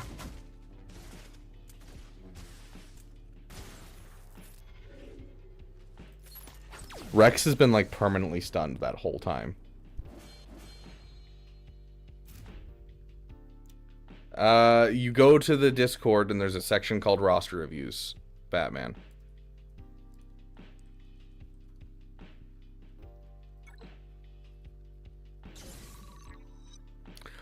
When are we getting Beaver babies?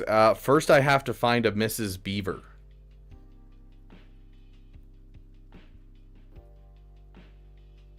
Hear me out, you cook for the child.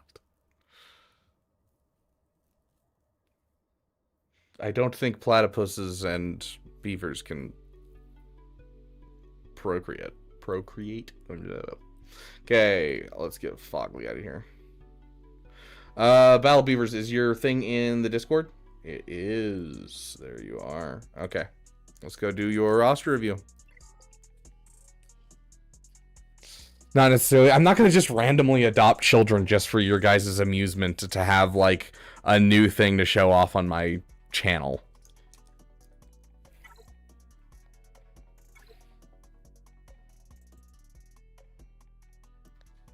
Okay, here we go. Just finished Leviathan, neglected my mods for far longer than I realized, so slowly fixing them. Getting some value farms done while I mod Poncho Bros, Paw Patrol, Profanity, Bo-Katan, Mandalore. Mostly for myself, guild not pushing Mandalore, next major goals. Are you willing to switch guilds? Because I would suggest it if you're going to go.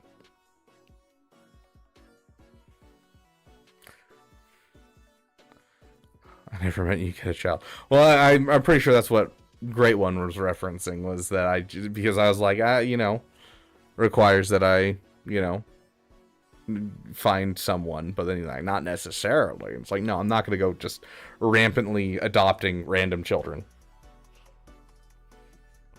Got an old guild after so long of being lazy. Man doing rote 20 stars is just a bit better than like a 7-star GOTB. Dude, if you get Bo-Katan Mandalore, you could be like in a 30-star guild. We got all of us at do one. Okay, okay. Sounds good. Dang. Going from 7-star Geo territory battle to a 20-star rote with this account. It's wild. Absolutely wild. I love it. Okay, I think I saw something. Okay, I did see something. That's good to see.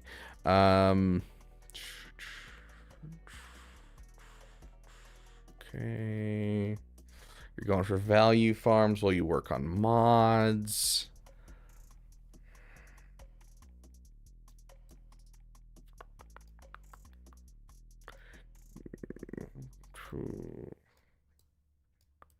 Not bad. Let's go through your fleets. Get that last star on Marauder, dude.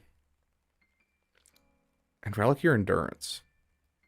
Like, this is a surprising one that I didn't realize how much this is going to affect things. Work on your endurance. Your endurance doesn't have its abilities leveled up. It doesn't have a relic Mace Windu. I do suggest this one.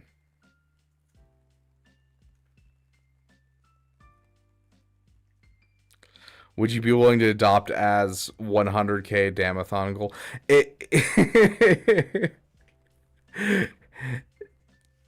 100k is not enough to take care of a child permanently. Children are very expensive.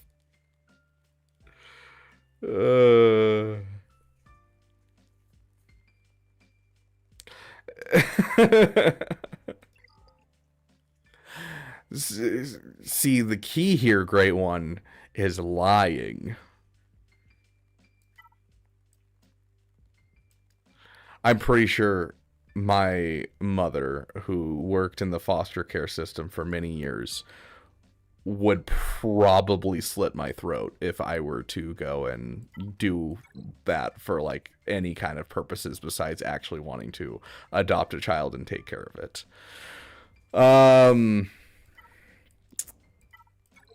So you have some fleets to work on for sure. These should be side farms. You're working on your mods. You're working on value farms in the meantime. Make sure you're working on your fleets too. Get your Star Fortress up. Get your comeuppance up to 5 stars. Even this low gear Zori's still going to do some stuff. I would like to see a Relic of Zori eventually, but this will still do everything you essentially need it to do. This fleet can beat Profundity. This fleet can beat Malevolence. This fleet is fun. I love this fleet. You need your Malevolence fleet, speaking of. Great cleanup fleet, great solid fleet. Love to see the Empire fleet you got rocking. It's looking beautiful. Galactic Republic, finish your Marauder, your Endurance. I feel like your off meta just needs some work, essentially, is what I'm seeing here. That you've got, like, you know, the Leviathan, you've got the Executor. Work on your off meta. Make it so that way you can leave those guys on defense and, you know, throw everything on offense. Because, like, you have an Echelon almost done, a Star Fortress almost done. You don't have a Hyena Bomber. Your Rebel Y-Wing's missing a star. Your Marauder's missing a star. So yeah, finish some ships for sure. Yeah, it was for a long time, Battle Beavers. It was. Negotiator was the apex predator for a long time. With the rework of the Endurance and the recent meta shifts with the Tai Dorito changes and the Punishing One coming into the game, all of a sudden the Endurance has been like pushed front and center as one of the best fleets now.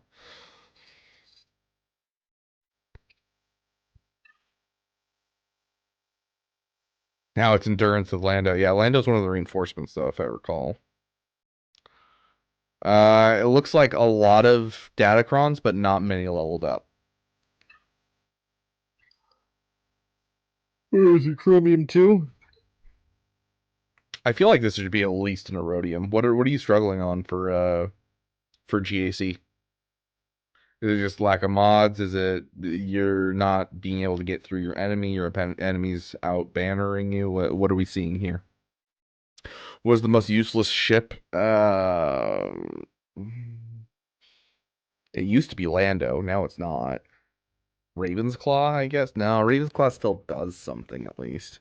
One of the X-wings probably. Forgetting to attack half the time, that'll do it. Yeah, I mean, I wouldn't quite say low Kyber. I think that there's a possibility of low Kyber eventually if he fixes his ships, but for now, I think this is an Erodium, high Erodium account for sure. You could adopt a 17-year-old, adopt a friend, essentially. It's freaking weird. We would like to buy one child, please. There's so many quotes from SAO Abridged that are just straight fire. If anyone here has watched SAO and they haven't watched the Abridged on YouTube, go watch the Abridged on YouTube. It is hilarious. Clone Sergeant's ship. Yeah, I guess Clone Sergeant's ship. It's a That's the thing, though, is like the X-Wing I can't do anything with. Even if I have a Home One fleet, even if I have a Profundity fleet, the X-Wings don't do anything. They just aren't used. Whereas with the Clone Sergeant, I can put it in any fleet and give it a good reinforcement. I used to throw it on my Malevolence fleet because then it would pull it out because I didn't have any of the like Hyena Bomber or anything like that. I'd throw it in my Malevolence fleet and it would come out as Gear 12 and it would get me holds just because it would buy me enough time that the Buzz Droids would kill off their fleets that were coming at me in like Bronzium and Chromium. And so like even the Clone Sergeant I get use out of, I don't feel like I get anything out of the X-Wings. Yeah, it's not like an actual show. It's them taking it's on YouTube. It's all free. You can just watch it on YouTube. The abridged. It's not like an actual show or anything. It's just fans taking it and kind of making fun of the show, using the scenes and dubbing over them with different voice acting essentially, and it's hilarious.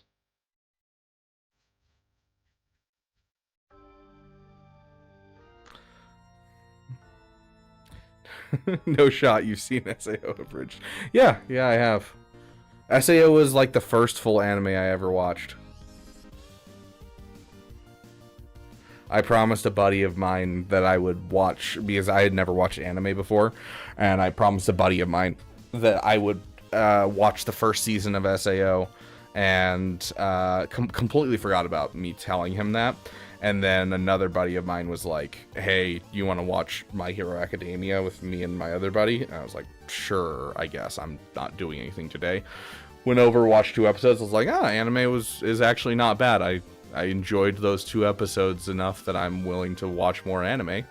And went home and watched all of SAO in like 2 days. And yeah, all of SAO season 1 anyways. And yeah. I don't watch a lot of anime, but every once in a while I'll get into an anime.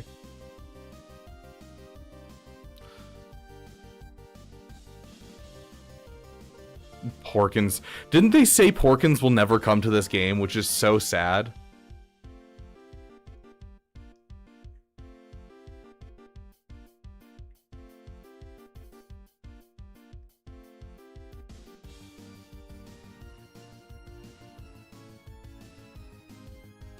Evangelion. I still haven't gotten through. I watched like 3 episodes of that one. I couldn't get through it.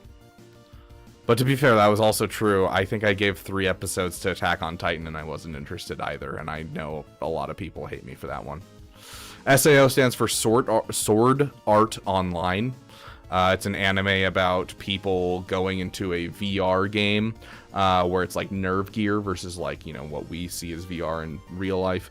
It's nerve gear, so you're like, you know, you can feel everything that's happening and that kind of thing. It's the first game to come out. It's like it's an MMO fantasy based game, and then they get trapped in the game, and if they die in the game, they die in real life.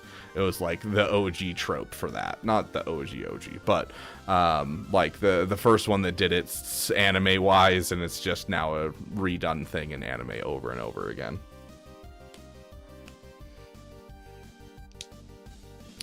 Why the Drogon Marquis come back? I have a theory that it's going to be one of the requirements for Drogon's going to be one of the requirements for Hondo, just for the sake of they want to, you know, bridge gaps between farms. SAO is so good. SAO is very hit or miss for me. It has like the beginning of the first season's great. The second half of the first season is just really weird. And then the beginning of the second season's great. And then the end of the second season is just really lame. And the beginning of the third season's fantastic. And then I stopped watching halfway through the second half of the third season.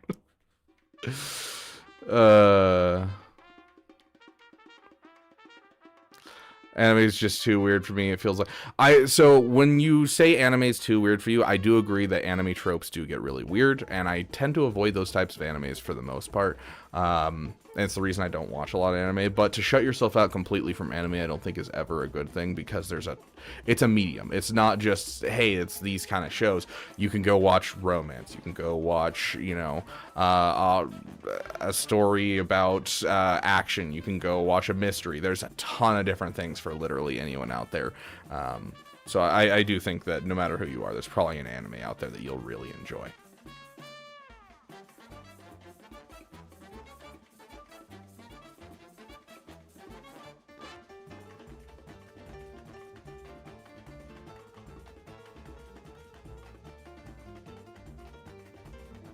Akira. I just watched Akira for the first time probably like 6 months ago. I still don't know if I like it. Yes, I have, Caleb. I gave up about 7/8 of the way through it.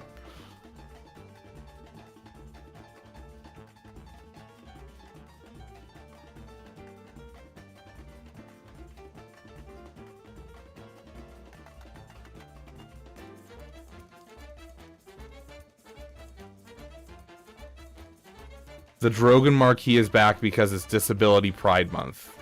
Here's what they said why Drogon is back. That's wild. Okay, Lady Geek. Sounds good. Yeah, I mean, have you never looked at Drogon? You have Drogon unlocked. There he is, yeah. You see his hand? That's not like a mess up on the model. He's disabled. They made a huge deal about it when he came out, and a lot of people were upset about it. Pretty good, Carl. How you doing, my friend?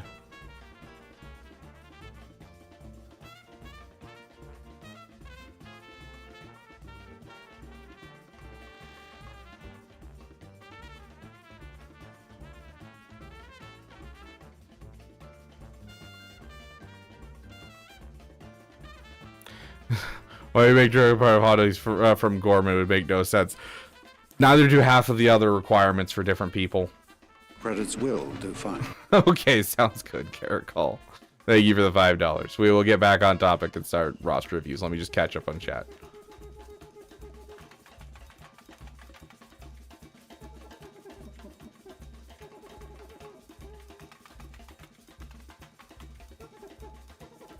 Vending machine isekai is both peak and trash. That sounds like a terrible premise for a show.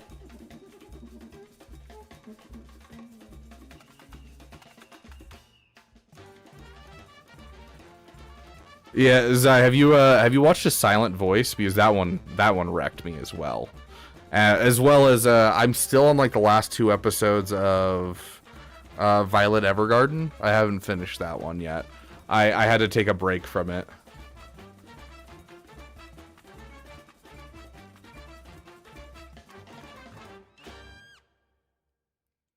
What's the roster review when we talk about anime?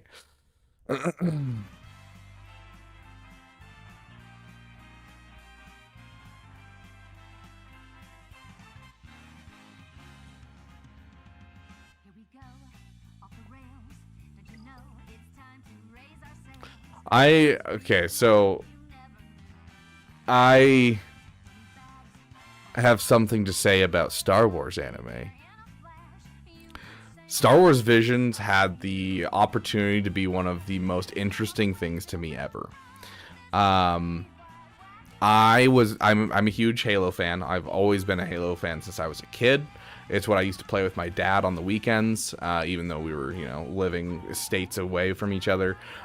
We'd hang out each weekend by playing Halo. I love Halo. I used to read the books in like middle school and high school. Big Halo nerd. Halo has a anime thing that they did where they let a whole bunch of studios compete and make a Halo anime, and then they chose 7 of them and put them together as during like a Halo festival thing.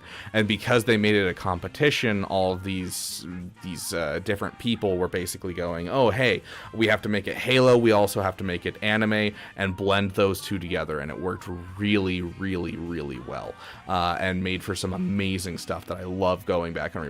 I rewatch it like once a year, once every other year, at least. But then when it comes to Visions, they essentially were just like, hey, here's the license to Star Wars, do what you want. And so instead of making it a competition, instead of making it have any direction, instead it was just kind of like handed to these people. And so they're like, we're just going to do what we already know. We're not going to try and push into the Star Wars thing. We're instead going to push into the hardcore like tropes of anime and different things like this. And so we ended up with a couple really good episodes and then a lot of garbage. And I was really upset about that, and because like every single thing from the Halo Legends stuff, fantastic, but for the Star Wars stuff, there was so much of it that I was just like, this was a drag to get through this episode, and like this was so hardcore pushing into anime-esque things. Also, why is it playing Super Mario Odyssey in the background?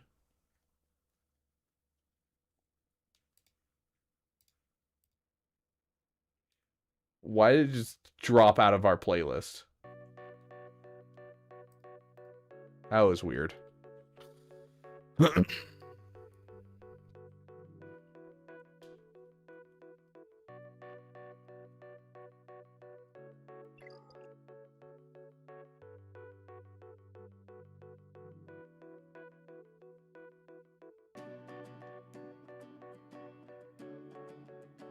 Yeah, the live action Halo show was garbage. Hey, Spy Math? I don't know how to say your name, but welcome.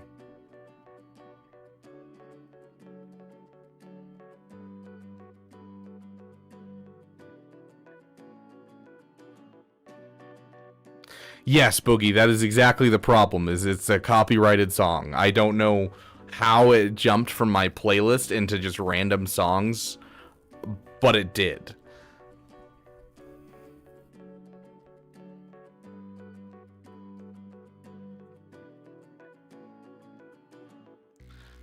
See, so many just popped into my head that I could make a joke about, but they're all not appropriate to talk about on stream, nor do I want to actually say them to you guys, because then you might look them up and they're terrible animes. And, like, they're ones that I refuse to watch because I've had the premise explained to me, and I'm like, why would anyone watch this, and why did anyone make this? I've never even heard of Apothecary Diaries. Anyways, let's get Wishy-Washy's roster review, and we'll keep going.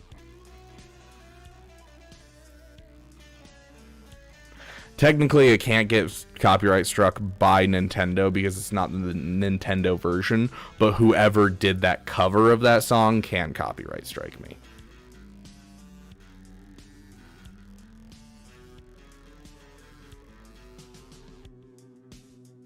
Wishy-Washy, I do not see your ally code in the Discord. Maybe I'm blind. Hold on, I might be blind. Yeah, I'm not seeing it. Do I recognize your ally code? You're a striker.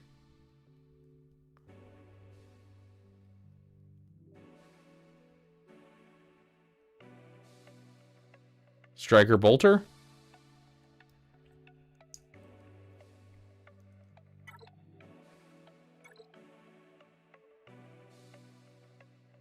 You could restart the stream to be just to be safe. So it doesn't matter technically, because it was such a short amount of time. There's a feature that makes it so that way I can erase a song from a stream, and as long as they don't try to actually come after me, I can just erase the song and call it good, essentially.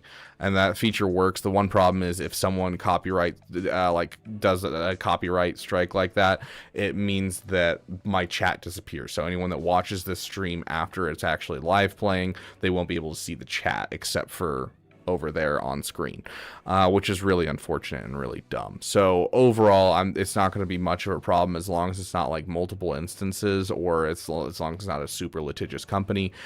Overall, it's not going to be a problem. So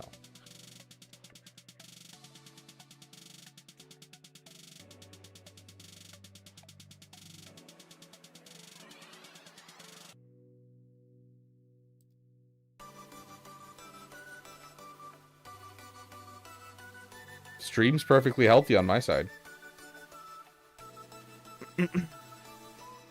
Yes, that's why you'll look at a stream and like the chat will be gone on some of them. It's just because someone copyright struck me on that one. It's really dumb.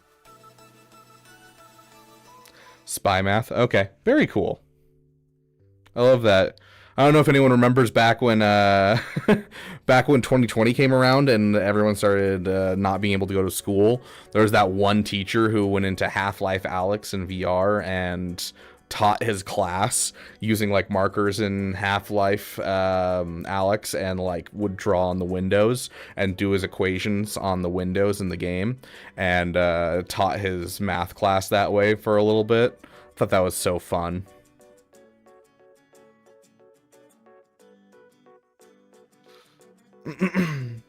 Okay, you have a great night, Caracol.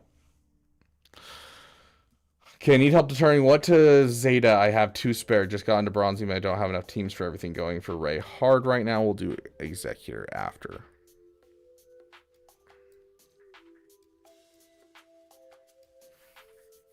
Do you have any Omicrons or just Zetas?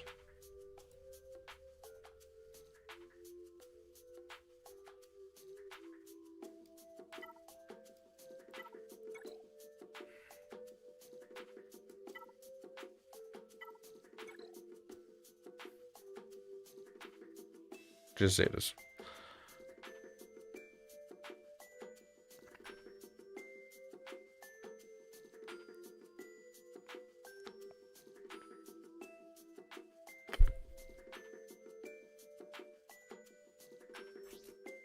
I mean, his unique Zeta is always going to be helpful.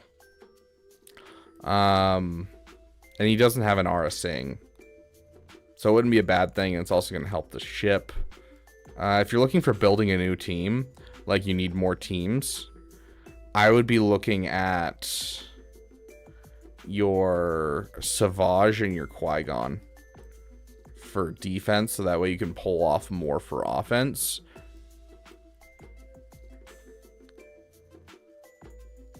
What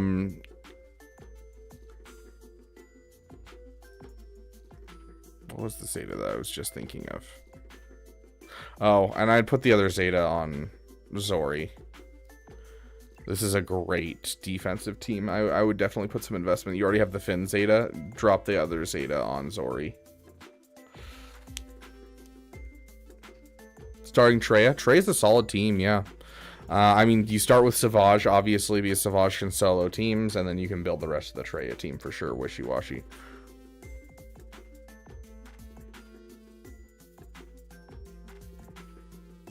Going for Ray hard, then you're going to do Executor after, and then you're going to go for Jabba. Okay. Yeah. What do you got left for Ray?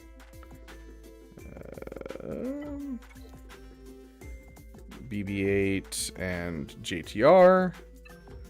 And ship-wise, are you done, or... Oof.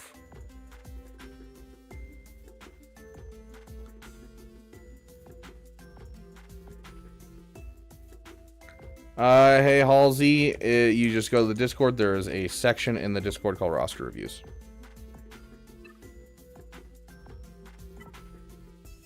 How are you planning on getting...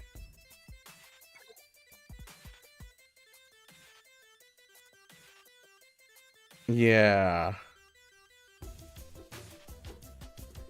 Good to see you, Age. Welcome, welcome, my friend. I am a little worried about the fact that you don't have the Radis. Next in the list is Mr. Bean, and then it's you, Burrito.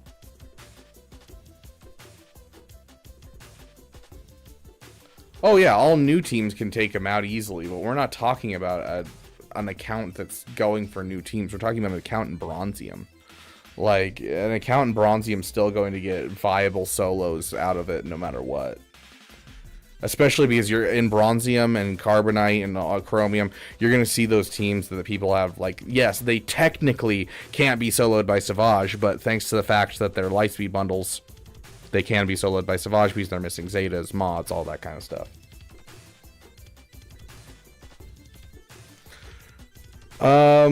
So with you being so far away from the Radis, I would say start pushing towards getting your CLS up and pushing into going for like JML as your next GL instead of Ray.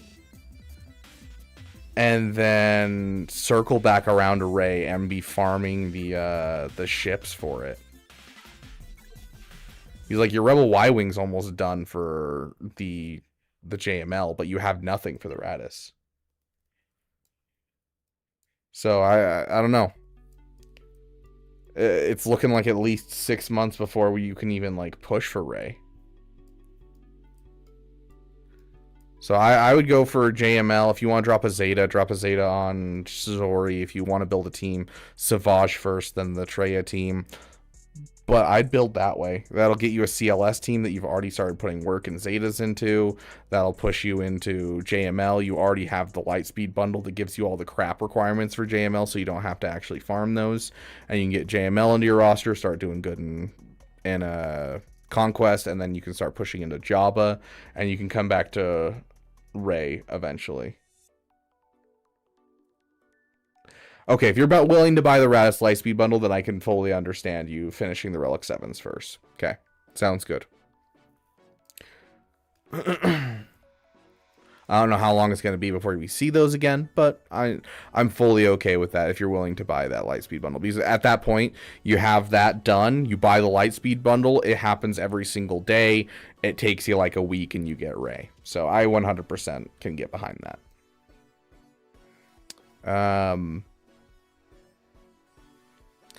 I would probably get the Savage up to Relic level and then just push to JML and circle back to Treya later.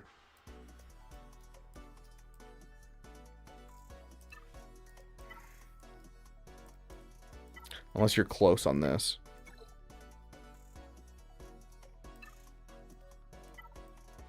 I'm assuming you're saving up Razor Crest shards. What are you looking at for Razor Crest shards right now?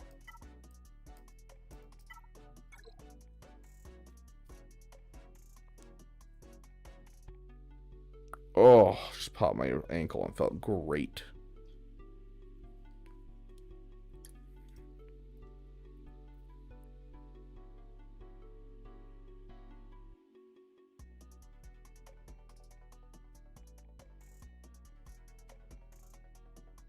Oh yeah, no, don't invest in Savage until you have him like ready to Relic. You just don't have BAM. You already have the... Okay, so in that case, then what you're going to do with this account is you're going to finish up your Savage. You're going to finish up your Executor farm. So you're going to go for that or not Bo-Katan. You're going to go for BAM. Get BAM done. And you're going to go that route. And you're going to go straight into Executor, then to JML. And then whenever you end up getting the Raz Lightspeed bundle, you'll bounce back We to would be Ray. honored So, if you would join us. Spymath, welcome to being damn awesome, my friend. Would you like to use your priority roster review right now? Or would you like to wait until another time? Yeah, you got the TDC up and running. You still need to work on your Tie Echelon. Yeah, you still have some work to do on your ships. Yeah, so your next big thing is definitely farming BAM. Yeah, anything damn awesome or above gets a priority roster review. It's not just a priority roster review too. It's also a live roster review. So if you can't get your roster review on stream, we'll do like a private roster review where I send you a video or hop in a Discord call with you. Or, you know, if you want to, you can hop on live and we'll hop into a voice chat together and talk about your account live on stream. So it's like the big perk of the $10 membership.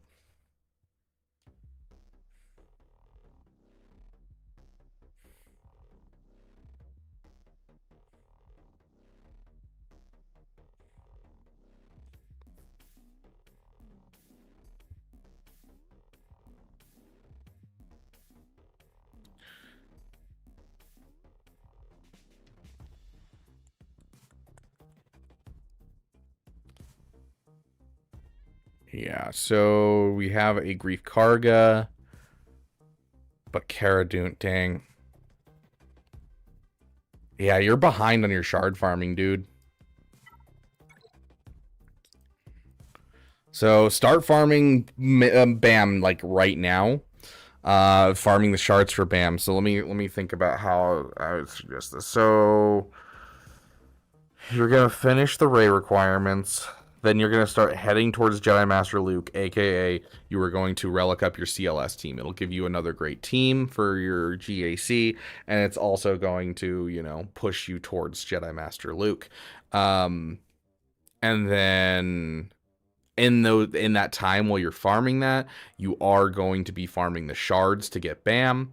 As soon as you get the shards to get BAM, then you'll back up, get Executor, then you'll get JML, then you'll get Ray, then you'll get Jabba, you know, and in the order of when you get Lightspeed bundles, when things get sharded up, that type of stuff. So it's going to be a little bit of a bouncing around thing because you have a lot of things partially prepped, essentially.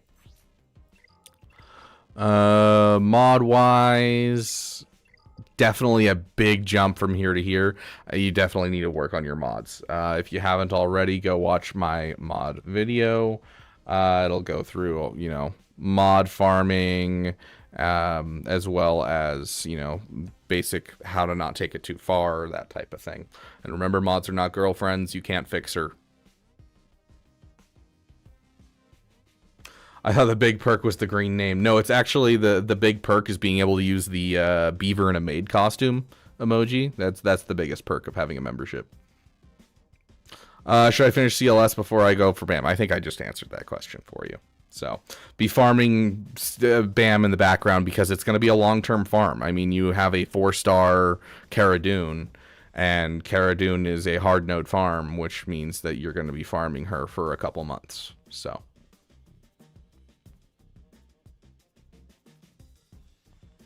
Mods are not girlfriends, makes me laugh every time. I'm glad you enjoy it. What's the minimum gear for BAM Rex? It's like gear 9. It's not hard, dude.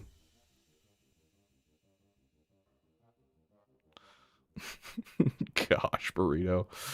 Okay. So Spy Math, you want to use yours? Sounds good. Do you want to do a live roster review where I pull you into a voice chat, or would you rather just make it a priority for this month? And just, you know, I do you now.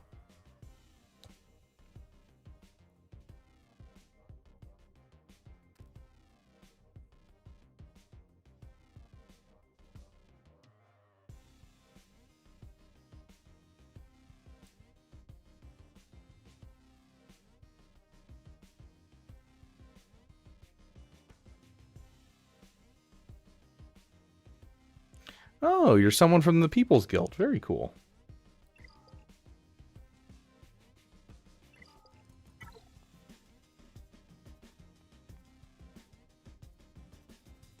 I know my mods suck. I miss Caveman Beaver.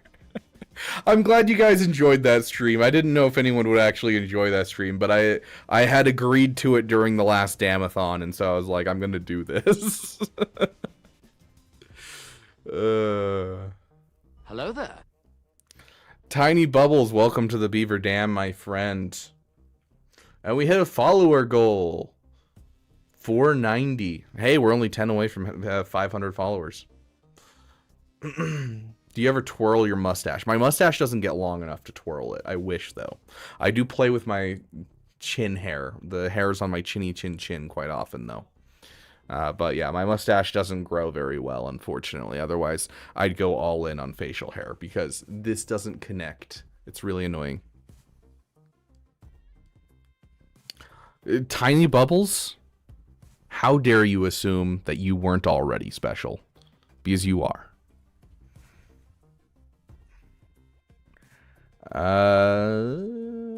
But every once in a while, like, you know, I'll sit here and I'll pull on the end, but that's usually when it gets really long. That's when I'll start doing that, which I just trimmed my mustache the other day.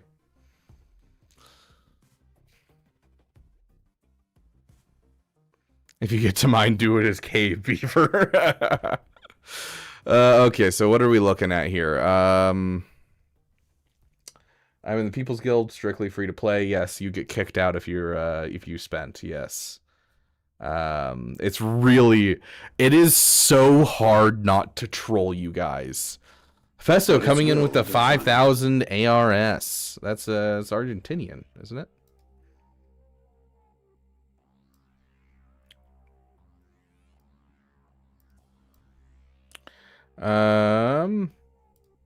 Thank you, my friend. I appreciate it.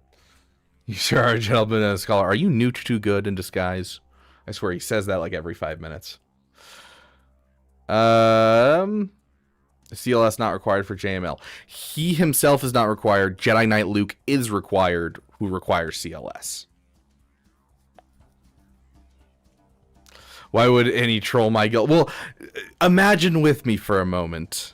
Imagine with me that the cup bundle comes back around, and then I go and gift the cup bundle to your entire guild. Something about that just makes me giggle.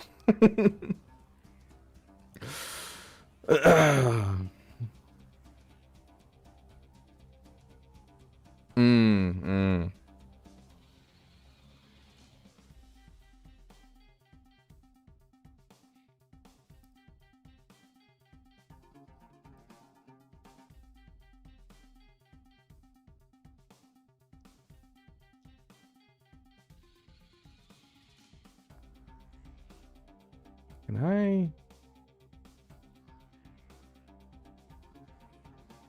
Let's see.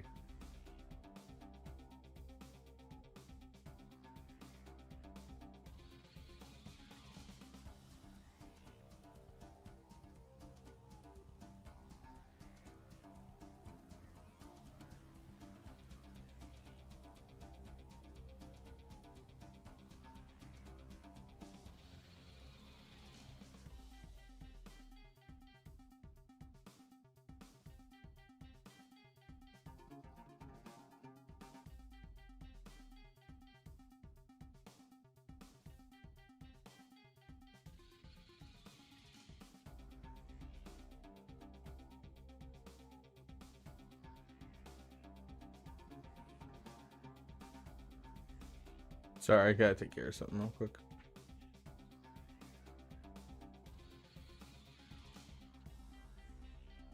Okay, there we go. Isn't that what happened to Arnold's free to play? Yes, it is.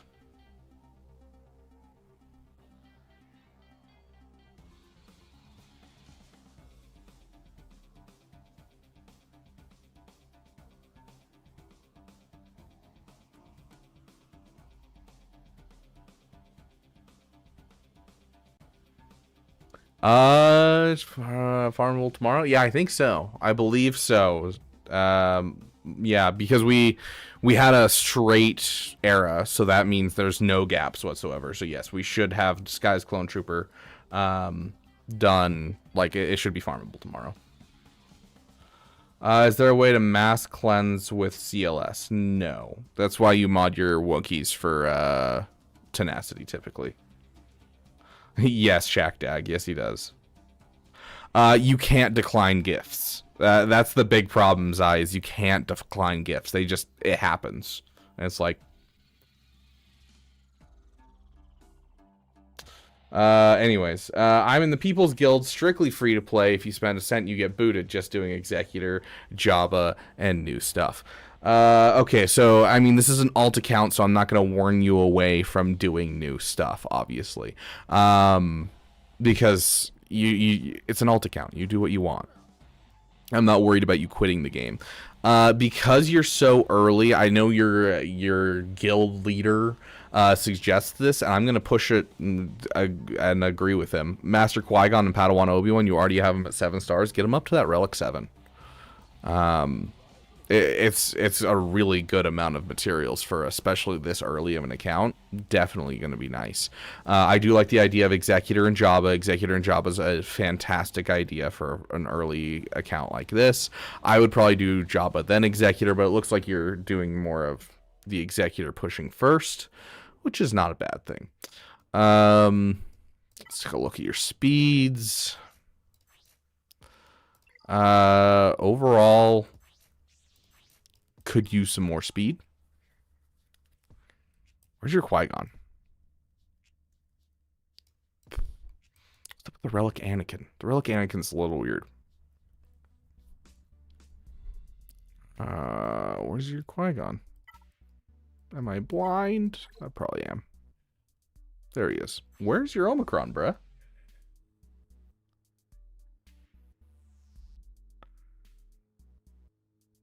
I'd get that Omicron ASAP. That's a great Omicron. Are you more guild focused with this account then? I mean, we got a Mace Windu Omicron. It's your next Omi. Okay, I was gonna say. Yeah, so build out that Qui-Gon team and make it an Uber Qui-Gon team. You know, you get your Jedi Knight Anakin, get your Queen's Men done. And then obviously you have the Mace Windu. And then you can just throw in good old KB wherever he is. Yeah, right here. Kelleran Beck. In fact, this guy only requires 100 Chirotech, so one set of Chirotech. 100? 50? 50? 50? 25 of each? 50? Or is it 50 of each? I don't remember. I haven't worried about Chirotech in so long. This is starting to sound like first world problems, and I feel bad about it.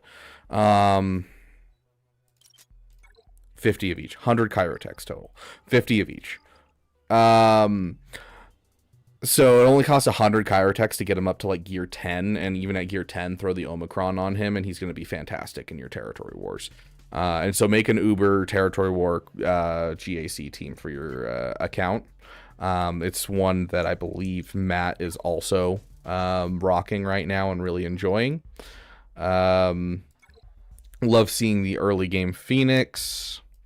I think your farms are solid. Overall, your modding could use some work, but for an early account, it's not looking awful. Like, the characters on the top of your roster are all over 60 speed. So all the characters you're utilizing are over 60 speed, which is really the base minimum. So I do suggest buying up whenever you can, grabbing Malevolence shards, because Malevolence is a very easy early game fleet to work with. So yeah, I'm trying to remember. It's something like, because like usually characters require them at like gear 8 and require quite a bit to gear from gear 8 to gear 11, but like for him, he gets to like either finish with gear 10 and into gear 11 with just one set, or he gets to gear 10 with just one set. And then you can throw an Omicron on him and he'll be a fantastic team in territory wars no matter what. Check out my endurance fleet. Is that what the Mace Windu is for? Is you're building an endurance fleet? Makes sense. Going for like the kind of Sunjita style early game fleet. Solid. Okay. That makes a bit more sense what these other characters are. I was curious about that. But yeah, so Queen's Men, Qui-Gon Omicron, Caloran Beck, move into your Executor. Personally, I believe Sunjita has the best free-to-play guide. I actually haven't watched through his free-to-play guide and watched through it. I do think that one of the big problems that I have with the free-to-play guide for Sunjita is it seems very technical-based. So I don't think it's a best fit for everyone, kind of like the AP Gains farming guide. But I do think that it is like one of the best for sure, from what I've seen of people's accounts that go for it and what I've seen him pull off with it. But I don't really interact with Sunjita much, just not out of any spite or anything. I just don't have time to watch a lot of other content.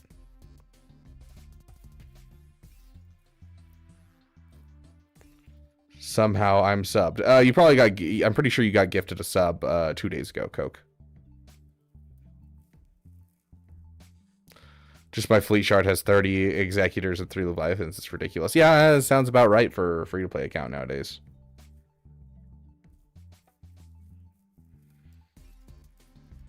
But yeah, if players are willing to be technical and like that type of thing, it's great.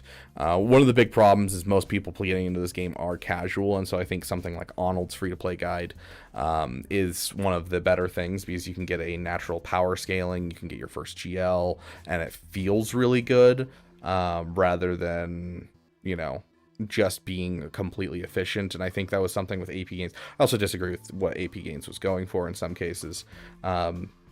He was working on some flawed data, like assuming JMK and Cat would be farmable in an easy way. But anyways, regardless, I think you need to balance the two sides of strategy and, you know, desire to play the game, passion projects, that kind of thing. And I always push people in that direction with my roster reviews. Sunjita is very much on that efficiency side. So I think it's great for a lot of people that can do it, but...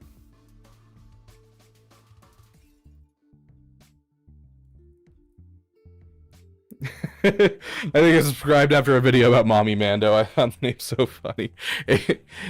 Coke, have you ever watched Nooch Too Good? Have you ever watched Nooch Too Good? I gotta know now.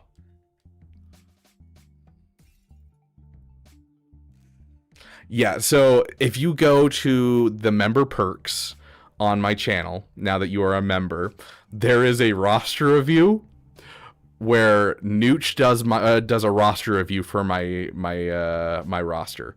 This was a while back, quite a while back.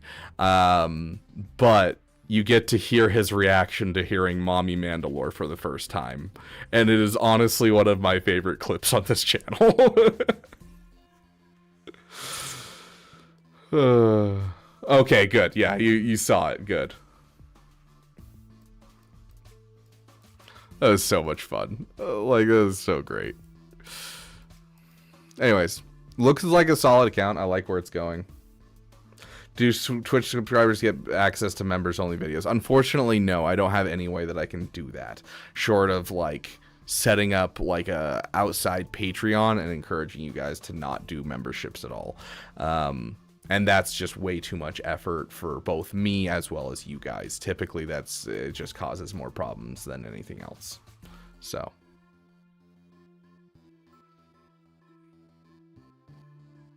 Who's unlocking Mommy Mandalore on stream tonight? Yeah, I saw that. Yeah.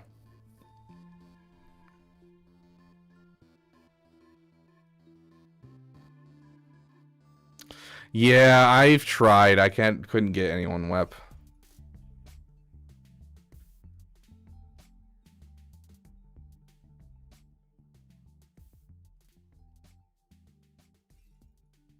Yeah, I mean, each content creator is different in a lot of ways. You know, there's people out there that don't enjoy watching me. Always doing good. Troopers and Break, how you doing, my friend? You know, there's someone for everyone.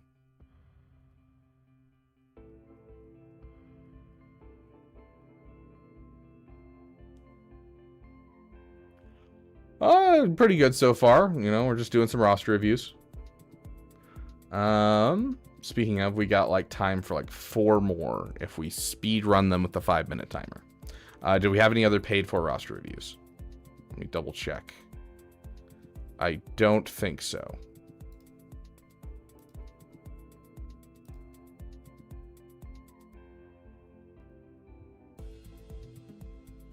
Hey, GC Devil, welcome, my friend. Lady Geek, how dare you? You're cheating on me?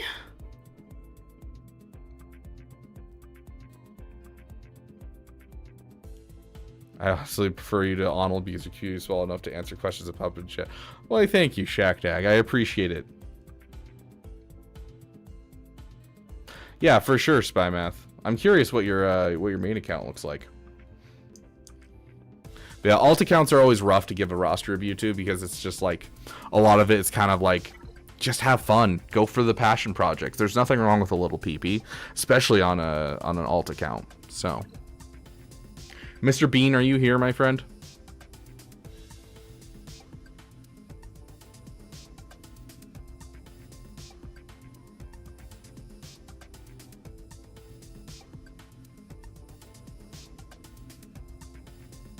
All a good balance. Fair enough. Your roster review, Wishy-Washy's got you with the Discord link. There's a section in the Discord where we do roster reviews, which we aren't going to be able to get through our list today, obviously, because we've got quite a bit of you guys here.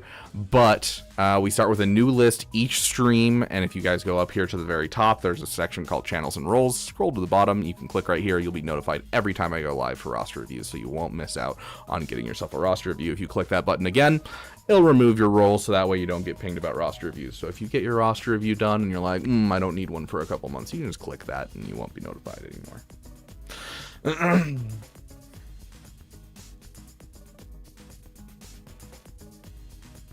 This is week 2 of the game. Dang.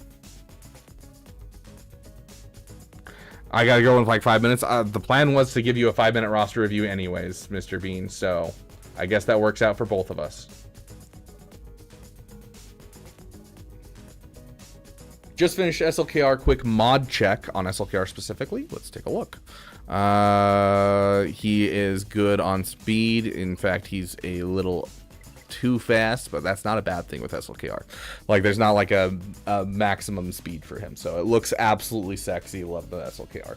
Just need Drogon R2 for Leia next, but not sure what to build up Marauder Crew if I'm going for JKCK. When to build Marauder Crew up if I'm going for JKCK. All shard except for Cal after Leia. Also thinking Okay. There's tokens and one proving ground.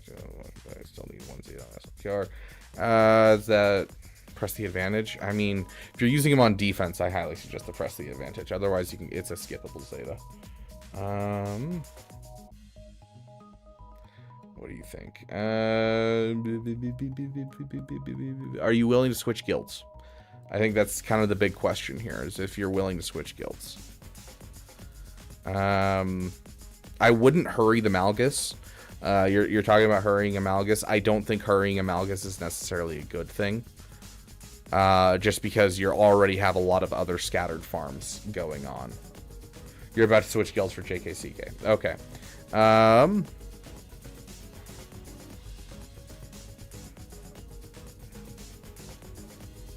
So here's the thing. You're talking about getting a Leia. You already have one GL missing a Zeta. You have a Finn in your roster. Does that mean that you have the Lightspeed bundles to just get Rey? No, you don't. Okay, so that's less of a priority than I was assuming. Okay, sweet. That makes life a little easier because I was like, you need Zetas for a Finn Zori team, but you don't really need that. I would like to see a Leviathan in this roster. You are getting to that point where value farms are looking much more delectable, so I think the JKCK is an excellent idea. Queen's Men, if you don't already have them, let's take a look. You have the Queen's Men, solid. Yeah, that Leviathan would look pretty delectable in this account, and I definitely think the Marauder crew should come up soon. So, Drogon R2 for Leia.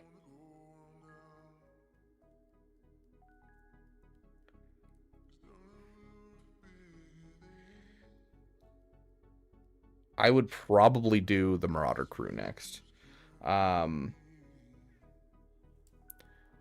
Just because you're looking at you're pushing yourself farther and farther into Zeta debt, essentially, with the things that you have planned.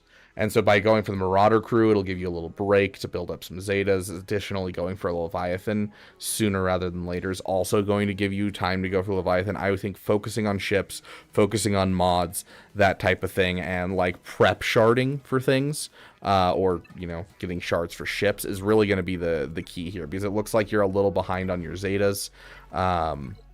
And that can be really, really rough. And like you're missing your BTLB, you're missing a star on your Marauder. So I think that, you know, taking the time, doing some fleets is going to get you out of that Zeta debt.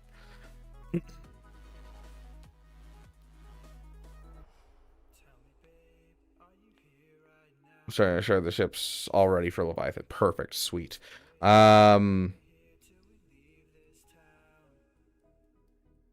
Nice, Darth Ahsoka. I'm proud of you.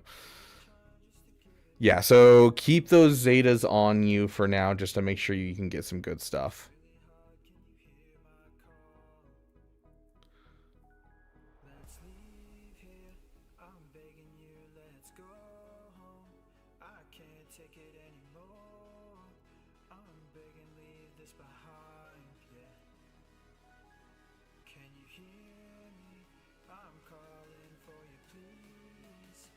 Okay. Yeah, so you're finishing Leia, which is awesome. You're going to go for Leviathan next. I'd like to see a Profundity, but you could skip the Profundity for now and use it as a farm to catch up, just like I'm suggesting for Leviathan, and kind of circle back around. And instead, you can go for... How close are you to Cat? It doesn't look like you have a Cat in your roster. So, how close are you to Cat? Otherwise, I'd probably say Lord Vader next, or Sith Eternal. Of the Fury class. Ooh, that's... Well, I mean, Fury class you can purchase shards for. So you could increase that by a month. Which would bring you to 240. And that would put you only... Because you're at 260 for Malgus? 276. So 3 months from that, 5 months from that. It's 220, including Cat. Okay. So yeah, over the next 5 months, you're gonna get a lot of conquest characters. Got it. It's more like 7, but okay. JKCK. You don't have that. Lightspeed bundle. Yeah, so I would probably go Leia into Sith Eternal to give yourself some more time to prep and get, Cat into your roster and that kind of thing, or perhaps work on one of the GL killer teams. But the problem is, like, you need a Malicos to be able to do that GL killer team, and there's a lot of GL killer teams that you just won't have access to because of time basis, essentially. So hurry up your Fury class Interceptor as much as you can, and push that out as fast as you can. And I would push that direction towards Leviathan. But in the meantime, Leia, then Sith Eternal will give you some time to kind of build out some of these things that you're still waiting on.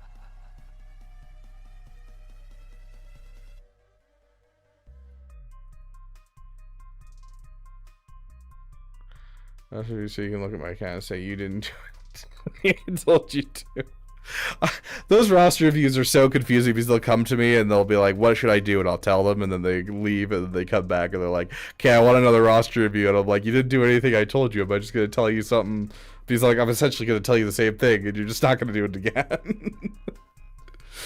Oh, gosh. Okay, quick look at your mods. Your SLKR looked beautiful, so I'm really not worried about your mods. I think this account's going to look sexy regardless. Yeah. Honestly, 7 million GP account with that many over 300s, you're looking fire, dude. Looks great, my friend. Keep going. Okay. Onwards to the next account. We got 2 more that we have time for, assuming I stick to my 5-minute timer. Burrito. Okay, the burrito, yours are always wonky. I got the crystals ready for Executor. I'm working for Bo-Katan for a second GL killer. Okay. Sounds good. Make sure that if you haven't already, let's take a look at your Mandalorians. Okay, good. You already have the Bo-Katan 7-star. Oh, dang. I just remembered Bo-Katan was a 1-drop when I, started. That's weird. That was that long ago. Okay.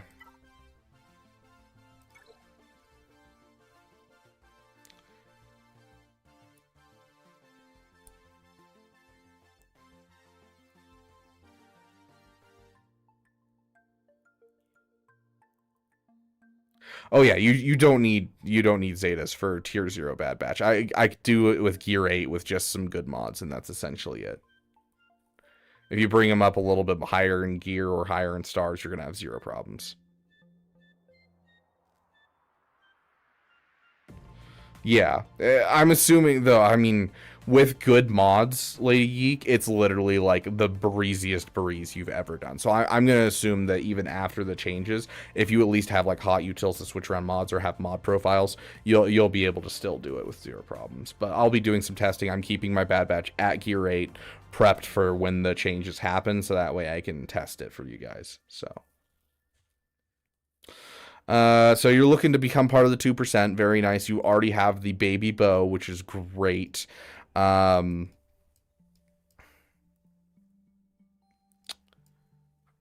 would take some time and get your Master Qui-Gon and Padawan Obi-Wan up sooner rather than later.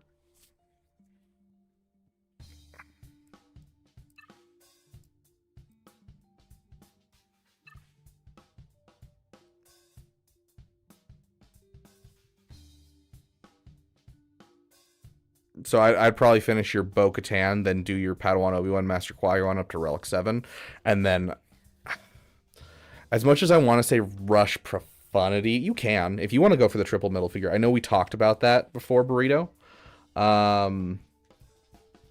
Yeah, Bo-Katan fixes it if you can find a good guild that'll take you, although the fact that you don't have, any GLs is rough to try to weasel your way into a guild. But you can attempt it with a Bo-Katan. Master Qui-Gon will also help that with Padawan Obi-Wan. those two farms, and then pushing towards the Rebel Trinity and getting into, if you want to do the triple middle finger, you can go Profundity first, or you can go for like Jabba and start heading into something that'll help your account a ton, like Jabba.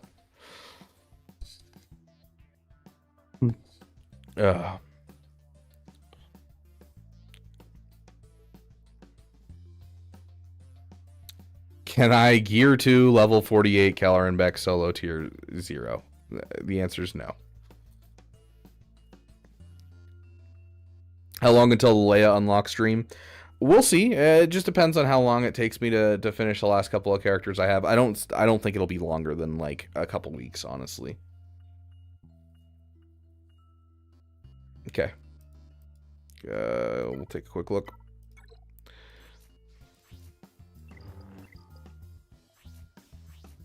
So you want to shoot for that area where your Darth Revan is. You want to shoot for 330, but you're at least over 300, which is a good start, and you're not fully 6-dotted. So that is solid. Like I'd 6-dot this mod and try and bring it up. This one I'd probably swap out for another mod going forward. This one's a maybe. Anything over 10 speed is usually where I'm like, maybe. Anything closer to 15, and especially if it's 15 above, then I 100% go all in on 6-dotting a mod. But overall, looking solid as a start. For your Mara, love to see it. Star Killer, you want pretty fast as well. You have about 100 additional speed, crit damage, health. I'm not a big fan of the health. I prefer the offense here. Because like the health is just for the pull it out of the sky, but the pull it out of the sky, you do it once, whereas offense, you hit multiple times throughout the entire match. So I prefer the offense.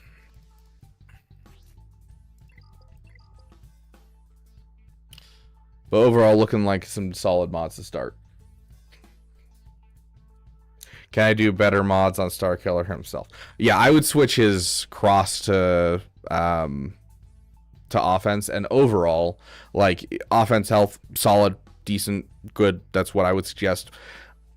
More speed is better, especially going against Rey, because you want him to clear off the critical hit immunity as soon as possible. So I do like a faster Star Killer in general. Welcome to the Beaver Dam, whoever that was. I don't have it set up on my OBS where I can see that just yet. Let me see if I have it over here somewhere. Here we go. Philomonkeys, welcome to the Beaver Dam, my friend. I think there's pretty good health mod on. I mean, Malgus. What is it? Is it 15 speed? What's your Malgus have? 21 speed? Okay, then yeah, it's good. Darth Treya wouldn't be a bad one, but you already have something good there. I mean, to be fair, a 15 speed health mod can go on basically anyone. Like, anyone that needs a good speed mod, no one's going to do bad with health. If you're looking for, like, the best bang for your buck out of it, you know, there's definitely going to be certain people that utilize it, but it looks like, for the most part, most of your characters have what mods they should have.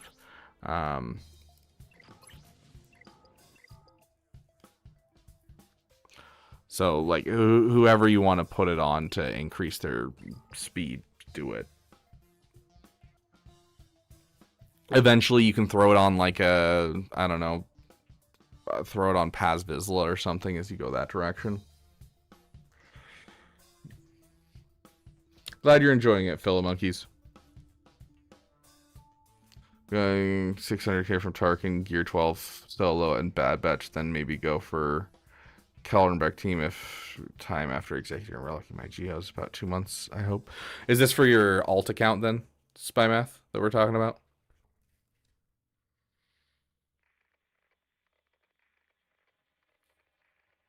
Yeah, you're gonna need some good offense mods for Bo-Katan for sure. Bo-Katan definitely needs some good speed offense mods, and like balancing that with having to get Star Killer. I find that speed mods are one of the most important things when you first start out, and then after you start out, it becomes very prevalent that you need like offense mods a ton. So that's why when I go through my mod farming for my video, I talk about how I do speed twice and offense twice. Each week, just because they end up being much more important. Okay. Yeah, I mean, unless your guild's requiring a lot more, it sounds like you're going to be doing solid with just what you got. Okay. Looking good, Burrito. Very weird and different account as always. Good luck, my friend. How many Zetas does Starkiller have? Zetas, he has 2. He has 3 Omicrons, 2 Zetas. None of them overlap. He has 5 abilities total. So yeah, 2 Zetas. 1 on his unique that's not there is much conflict in you. And then 1 on his basic. And then his Omicrons are on there's much conflict in you, Force Repulse, and Boundless Throw, I think is the last one's name. Welcome back, Halsey. What'd you miss? I don't know. Roster reviews? Were you here for the anime discussion, or was that before you showed up? I don't know. I don't know what you missed.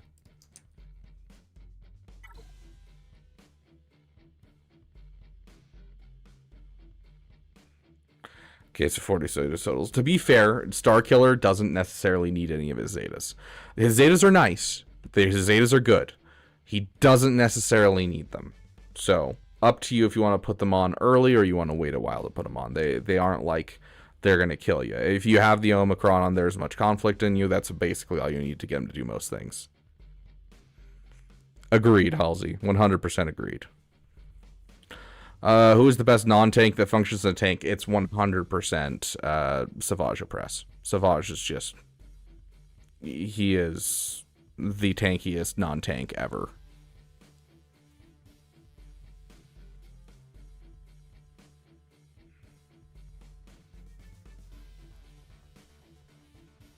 Sounds good, Caleb. You have a great night. This is going to be my last one for the night as well, as long as AR is here.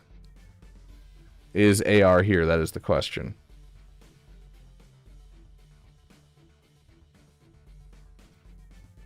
Oh, hold on, Burrito, really quick before you go. Are you still here?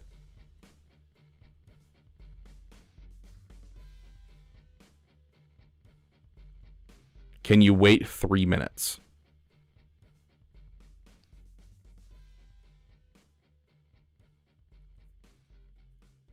Two minutes now.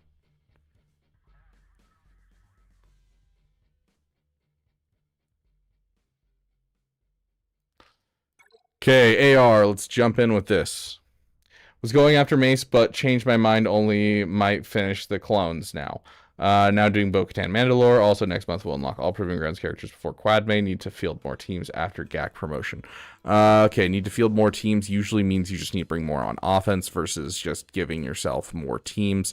But immediately what I'm seeing here is that you're getting, you know, obviously some new teams from your Conquest units very soon. But I'm also seeing stuff like your Darth Revan team isn't finished. Your Traya team isn't finished. And getting those up, I think, is going to be an excellent help in that overall. Would you send Red to the RR chat? Oh, it's because Red Destroyer wanted in and he doesn't have access to Discord. Fleets, dude. Your fleets are rough. No BTLB Y-Wing, no Malevolence fleet, but you have a 5-star Malevolence. No TIE Echelon. No Marauder finished. You need to work on your fleets, my friend. I'm sure we talked about this before. Fleets. Ooh, do you have the Night Mommies? Doesn't look like you have the Night Sisters. You probably didn't buy that bundle. Okay, then I wouldn't worry about the Marin. gonna say you can get the Marin up and also do one there. Get a good team there. But it doesn't look like you need it. You're working on those? Okay, sweet. Do you have any easy teams that you haven't invested in?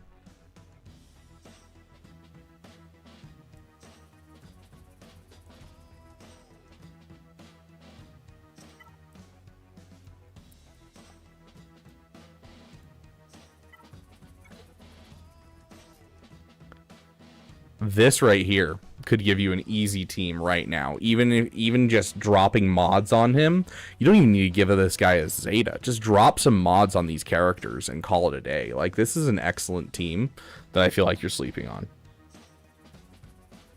Maul and Malicos. Maul is a full team that you have to build. Malicos is a full team you have to build. You bought the Lightspeed bundle for the Mandalorians, so yes, absolutely. When you unlock Maul, I definitely think getting Maul up is going to be an excellent idea for you.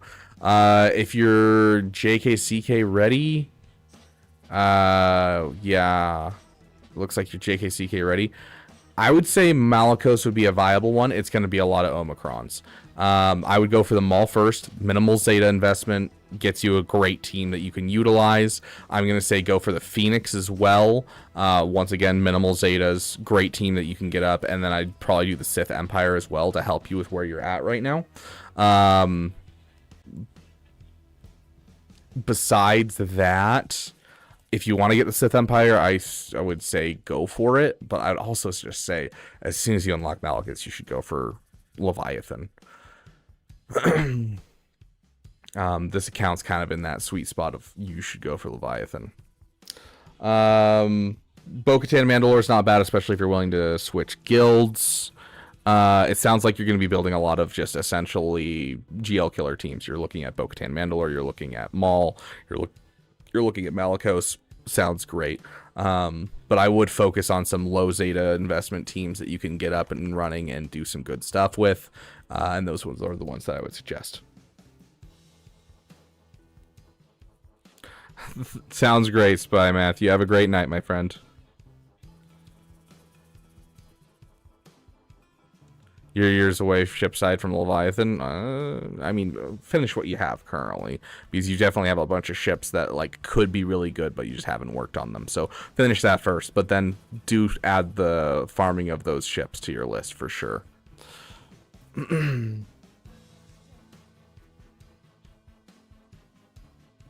It's funny that Krex made Phoenix beat Reva with Arnold's original mods. Yeah, no, and like, it's such a good team just with garbage mods. Okay, Burrito, here you go. We waited for it now. We can do it. Today is my birthday! Yay! It's your birthday. Yay.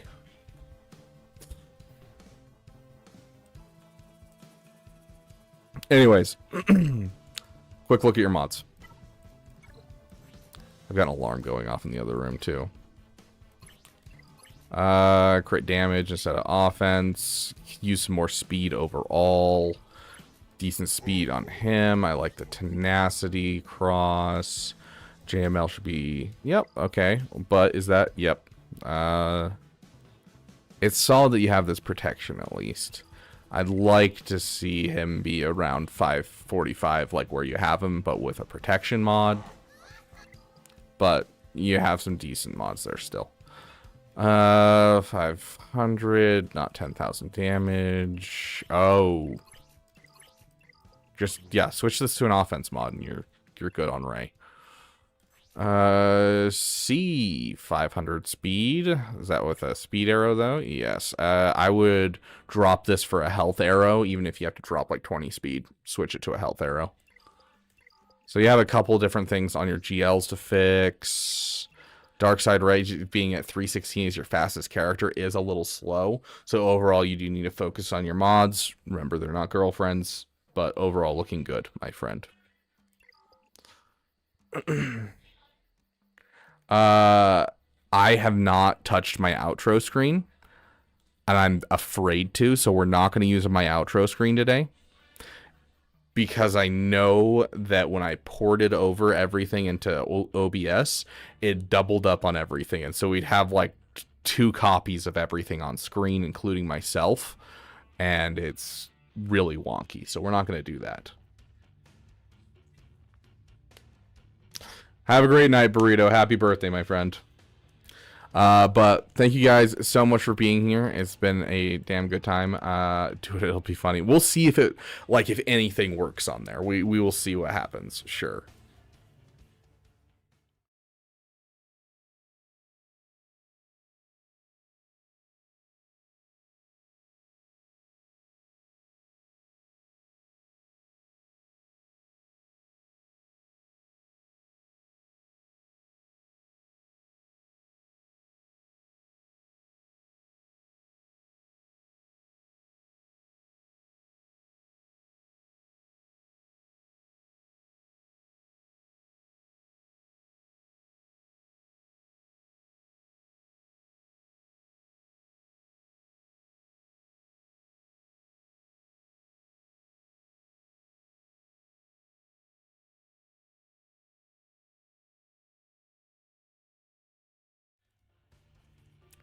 Okay, we're going to do this.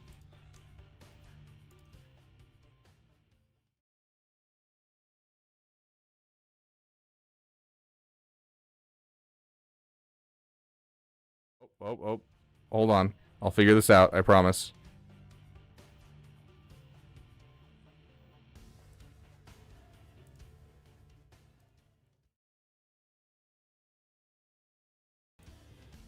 There we go. I'm just that good, guys. I'm just that good. I'm built different. I don't know where the timer is, though. There it is. Okay. I'm just that good, guys. I figured it out.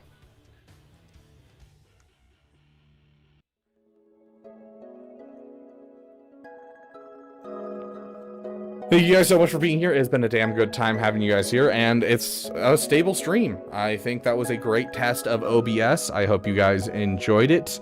But yeah. Big shout out to our damn best members, current and former. They always have a home on our end screen. Big shout out to our damn sugar daddy at the moment, the great one. And to those who contribute to the Beaver Dam now and forever. You guys are amazing, and I appreciate you guys. Keep the lights on here in the Beaver Dam.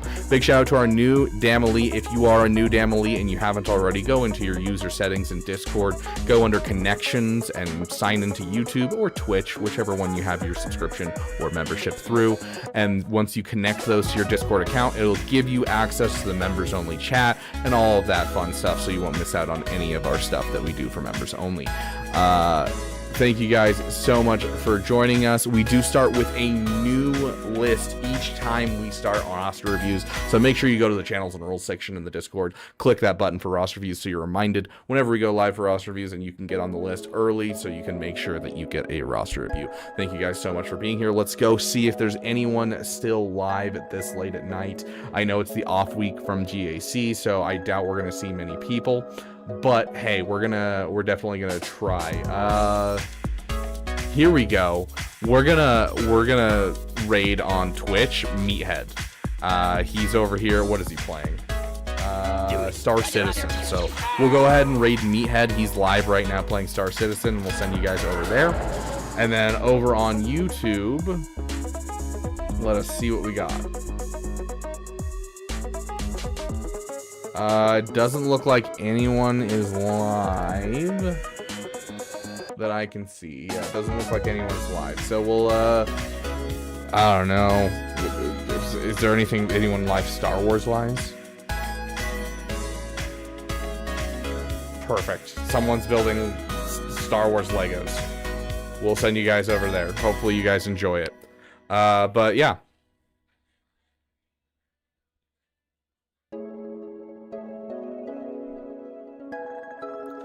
Thank you guys for being here. I'll see you guys in the next video. Thank you for giving a damn.